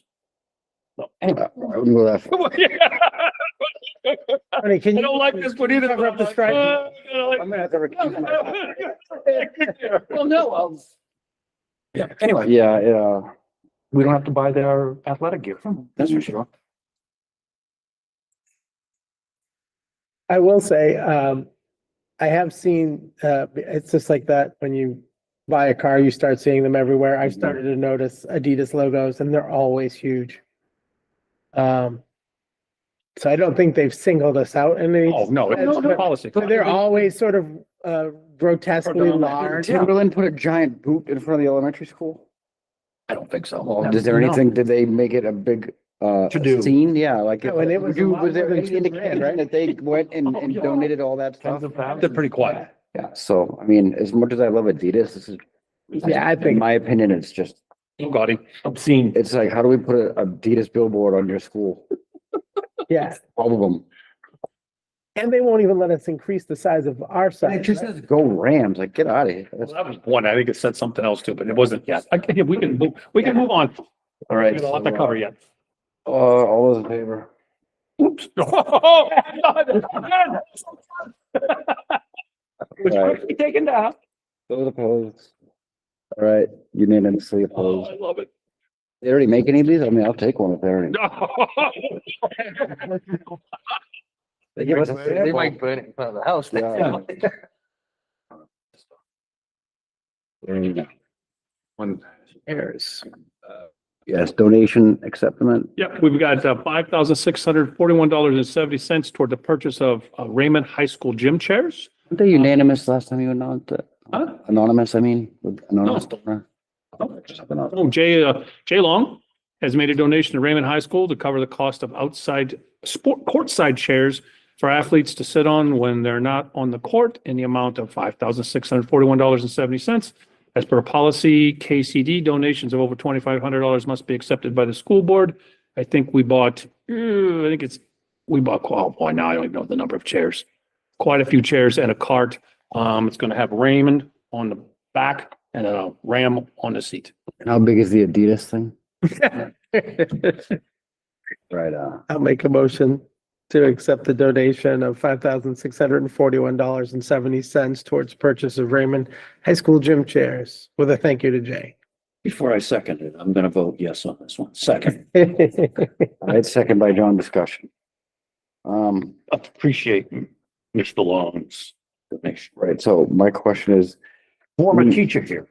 So just to make everybody aware. uh, I actually looked at him, I said, there's a lot of tea times here.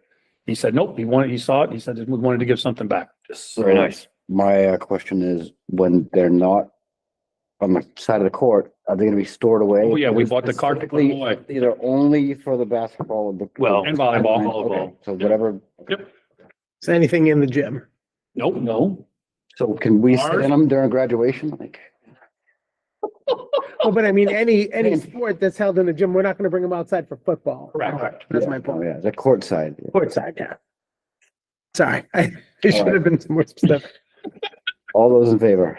Uh, Aye, it says right here, cost. again, and we're, Courtside.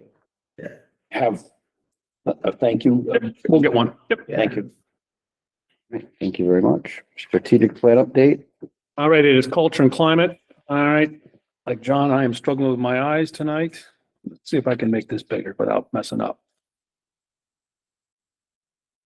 All right, so culture and climate, increase opportunities for students to demonstrate good citizenship in their schools and community. LRES team time, students working in K-2 or grades 1 and 3 teams, showing school leadership and mentorship, reading books, book buddies, older students helping younger students complete projects. This is new this year. That's a whole school. Bullfrog Proud, once a month, students are nominated by their classroom teachers for the Bulldog Proud Award. Their name is posted on the pond mural in the front of the school for all to see. The mural states, making our school a better place. Students are recognized for the collaboration, support for peers and teachers, respect, responsibility, and good citizenship. That's a whole school. SEL teachers are helping students write Valentine's Day cards for residents in our nursing homes. Students will discuss community service and the importance of helping others, and will discuss how Timberland came and helped us. We will remind the students that we should take the time to help others. What do you? And Karen's going to deliver those cards to area nursing homes, school. Jesus, my God. We have a I'm sure everyone at Adidas is watching. So. RHS, NAMI training, students being trained to discuss and train the remainder of the student body on the prevention, awareness, and support for mental health challenges.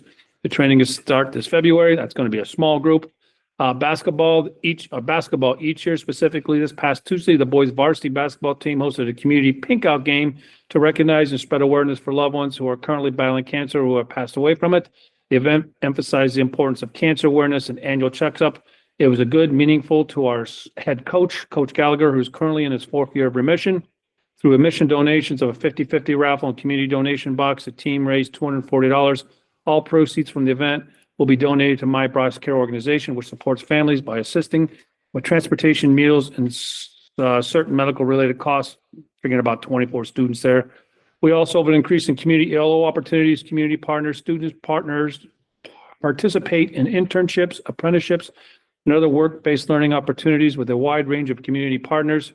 These include HCA Healthcare, Parkland Medical Center, Portsmouth Hospital, Apprenticeship in New Hampshire in partnership, and Longchamps Electric and Guardian Angels, Lampley River Elementary School Kindergarten, RHS Preschool, the New Hampshire School of Mechanical Trades, Plumbing and Electrical coursework, Physiology, Career Exploration, 603 United, the RIM. In addition, several students are engaged in work-based learning experiences with local businesses such as Tuckaway, Ultra Beauty, Hannaford, Little Woods, Pease Airport, Nick's Place, McDonald's, and Market Baskets, among others, 30 students.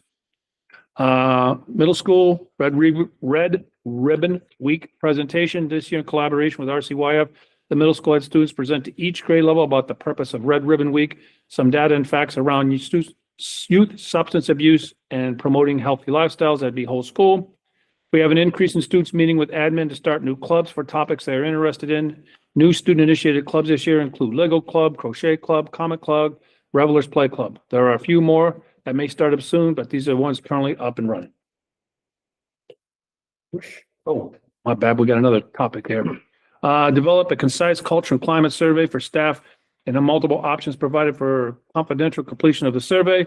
To be honest with you, Jen is developing the survey, and as we know, the REA sent one out as well and shared the results with the SAU. Report results of culture and climate survey. Well, we have to do it before we can do it, so that's TBA. Good. All I got. Jen has messaged me.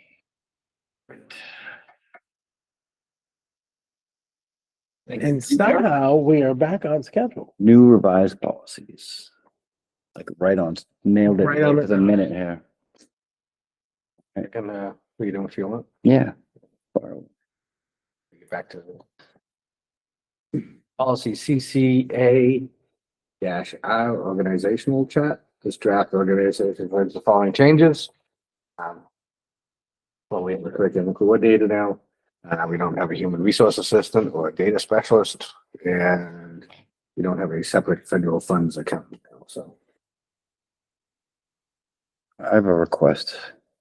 I've already made this request before, I think, but could we somewhere, if we already have it, we may, a special education specific org chart for parents to navigate their way through, like who, that can be, Think we have. it's like a whole other thing, you know what I mean? If, all the way from like, Jody to an IEP team to, Pretty sure we have that already. yeah, we might, but Okay, I'll ask. We can find out. If not, if we don't, we'll make it. If we do, I'll throw it in a Friday memo. yeah, because that's something I think will help people navigate that. It can be difficult sometimes trying to figure out who to go to or what you have to do to get what you're looking for. Anything that can help that process along would be great. Go ahead. Policy EHLB, subpoenas involving district students, officials, employees, and or electeds.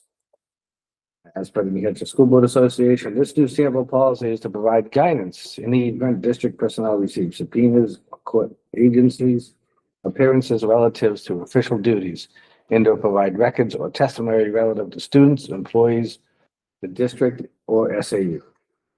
The sample applies to all subpoenas, whether issued by court, justice of the peace, attorney, or Department of Education pursuant to newly enacted RSA 21-N:4, Roman 13.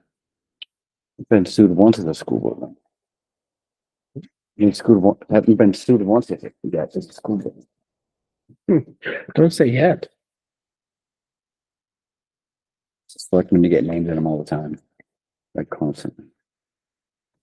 Policy JLCF wellness policy. The policy committee recommends the removal of the wellness coordinators from the policy as they are not required to have. And we have not used that designation as of yet at the building level. The responsibilities of the policy have been met by the wellness committee as a whole. The committee also recommends changing the due date of the annual school level assessment to December 30th to allow the wellness committee more time to complete the tasks.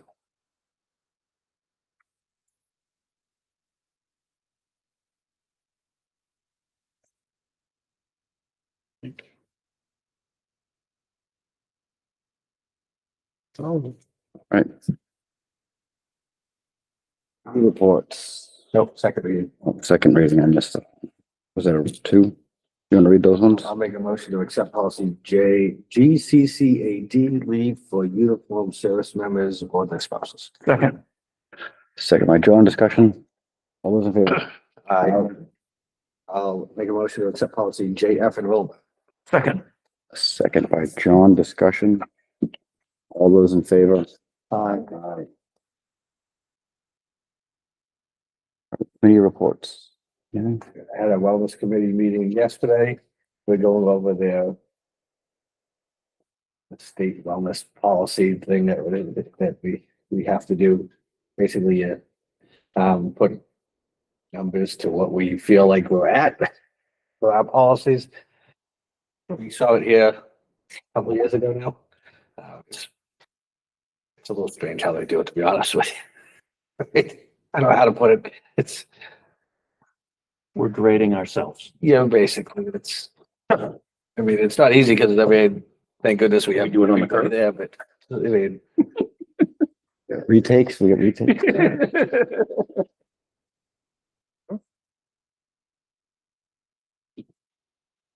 Cable committee has not met. They keep postponing. Yeah, budget committee's done, right?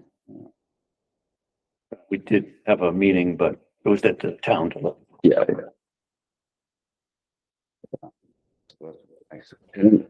Yep, I attended a girls' basketball game last Friday. They won. They're actually having a very good season. I must say, I've been very impressed with both the girls and boys. What do I want to say? Attitudes on the court. Sportsmanship? Yeah. Towards the officials, towards other teams. It's been a marked improvement. So the kudos to the coaches and kudos to the kids. And kudos to Jeremy too. I'd rather see that than watch them win every week. Yep. Is that high school or middle school you were talking about? High school. I haven't been to a wrestling meet, but I don't know his name. I apologize, but he tends to be at a lot of things. And just his attitude too, and his passion for the sport. And he's actually had several of his own study hall practices. And he emphasizes too that those academics are extremely important. And so the wrestling program's really growing. He's got a great deal of passion, and he's doing it the right way. So kudos to him. And I apologize, I can't remember his name. He's Chris, and I can't remember his last name. Sorry. Lynn Lyons is coming up next Wednesday, February 11th, from 6 to 8. It's going to be at the middle school, the do's and don'ts of handling anxiety, what caregivers need to know and how to do. FYI, we will have childcare for individuals who would like to go and it's seeming to watch their child. And then on April 16th from 9 to 11, during the day, we have from mornings to school to bedtime. The skilled caregivers need to make family life smoother. This one will be for caregivers of pre-K and grade 3 students. Lynn Lyons, you gotta sign up for that or just show up? Show up. She's one of the, For everybody? yep, she's really known here in New Hampshire, but she's actually nationally known. And it sounds weird. I'm not a warm and fuzzy guy, but imagine that. But when I've gone to her meetings, it's been, I'm like, ooh, she definitely does it the right way,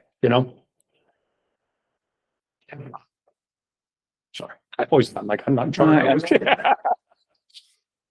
Has it been publicized here in the district, the Lynn Lyons? Yep, I think it's, stuff's been going out. I don't know we've put it all over the place on the town. I don't know where it's been published, John, but I know Sam, RCYF is putting it on their flyers. It's getting out.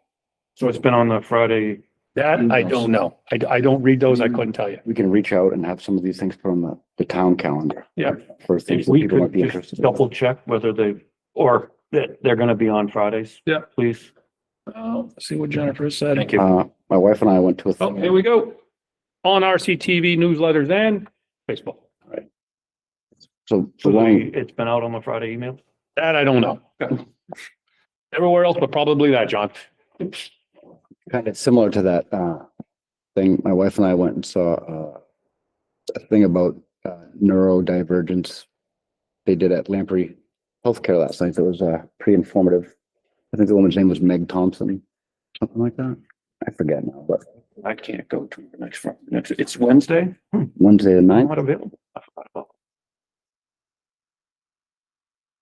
What day is it? Oh yeah, 1 week from today, So the 11th the and 11th. the evening one's the 11th, 6 to 8, and day one is April 16th, 9 to 11. The evening one is at the middle school and the day one's here at the high school. I actually think I gotta go cover the elementary school that day. Good luck with that. Oh, that's not where I would be. Manifest signs. Yep, I think we got a total accounts payable, $1,047,957.09. Total payroll, $551,766.05 for the grand total of $1,599,723.14. Right, thank you very much. We have a few of minutes. I do have, I don't know if it matters, but the public minutes on the 21st on page 1. Our students happened before public input. I don't know if it matters in the minutes, but if you look at the minutes, we start at 6. We go through proof of posting, we do a pledge, and then public input at 6:16. Took us a long time to get there. So it's because our students was in before. The anxiety presentation too has been in the Friday newsletters. What's that? The anxiety presentation, yes, it went in the Friday. Oh, great, newsletters. great. I missed it. Yep. Right. So I'll make a motion to approve the public minutes of June 21st, 2026 as amended. What's that? January. Did I say June? Yeah. I'm trying. January 21st. We're getting there. Second. Second by Steve, discussion. That's my first time. All those in favor? Aye. Aye. Unanimous?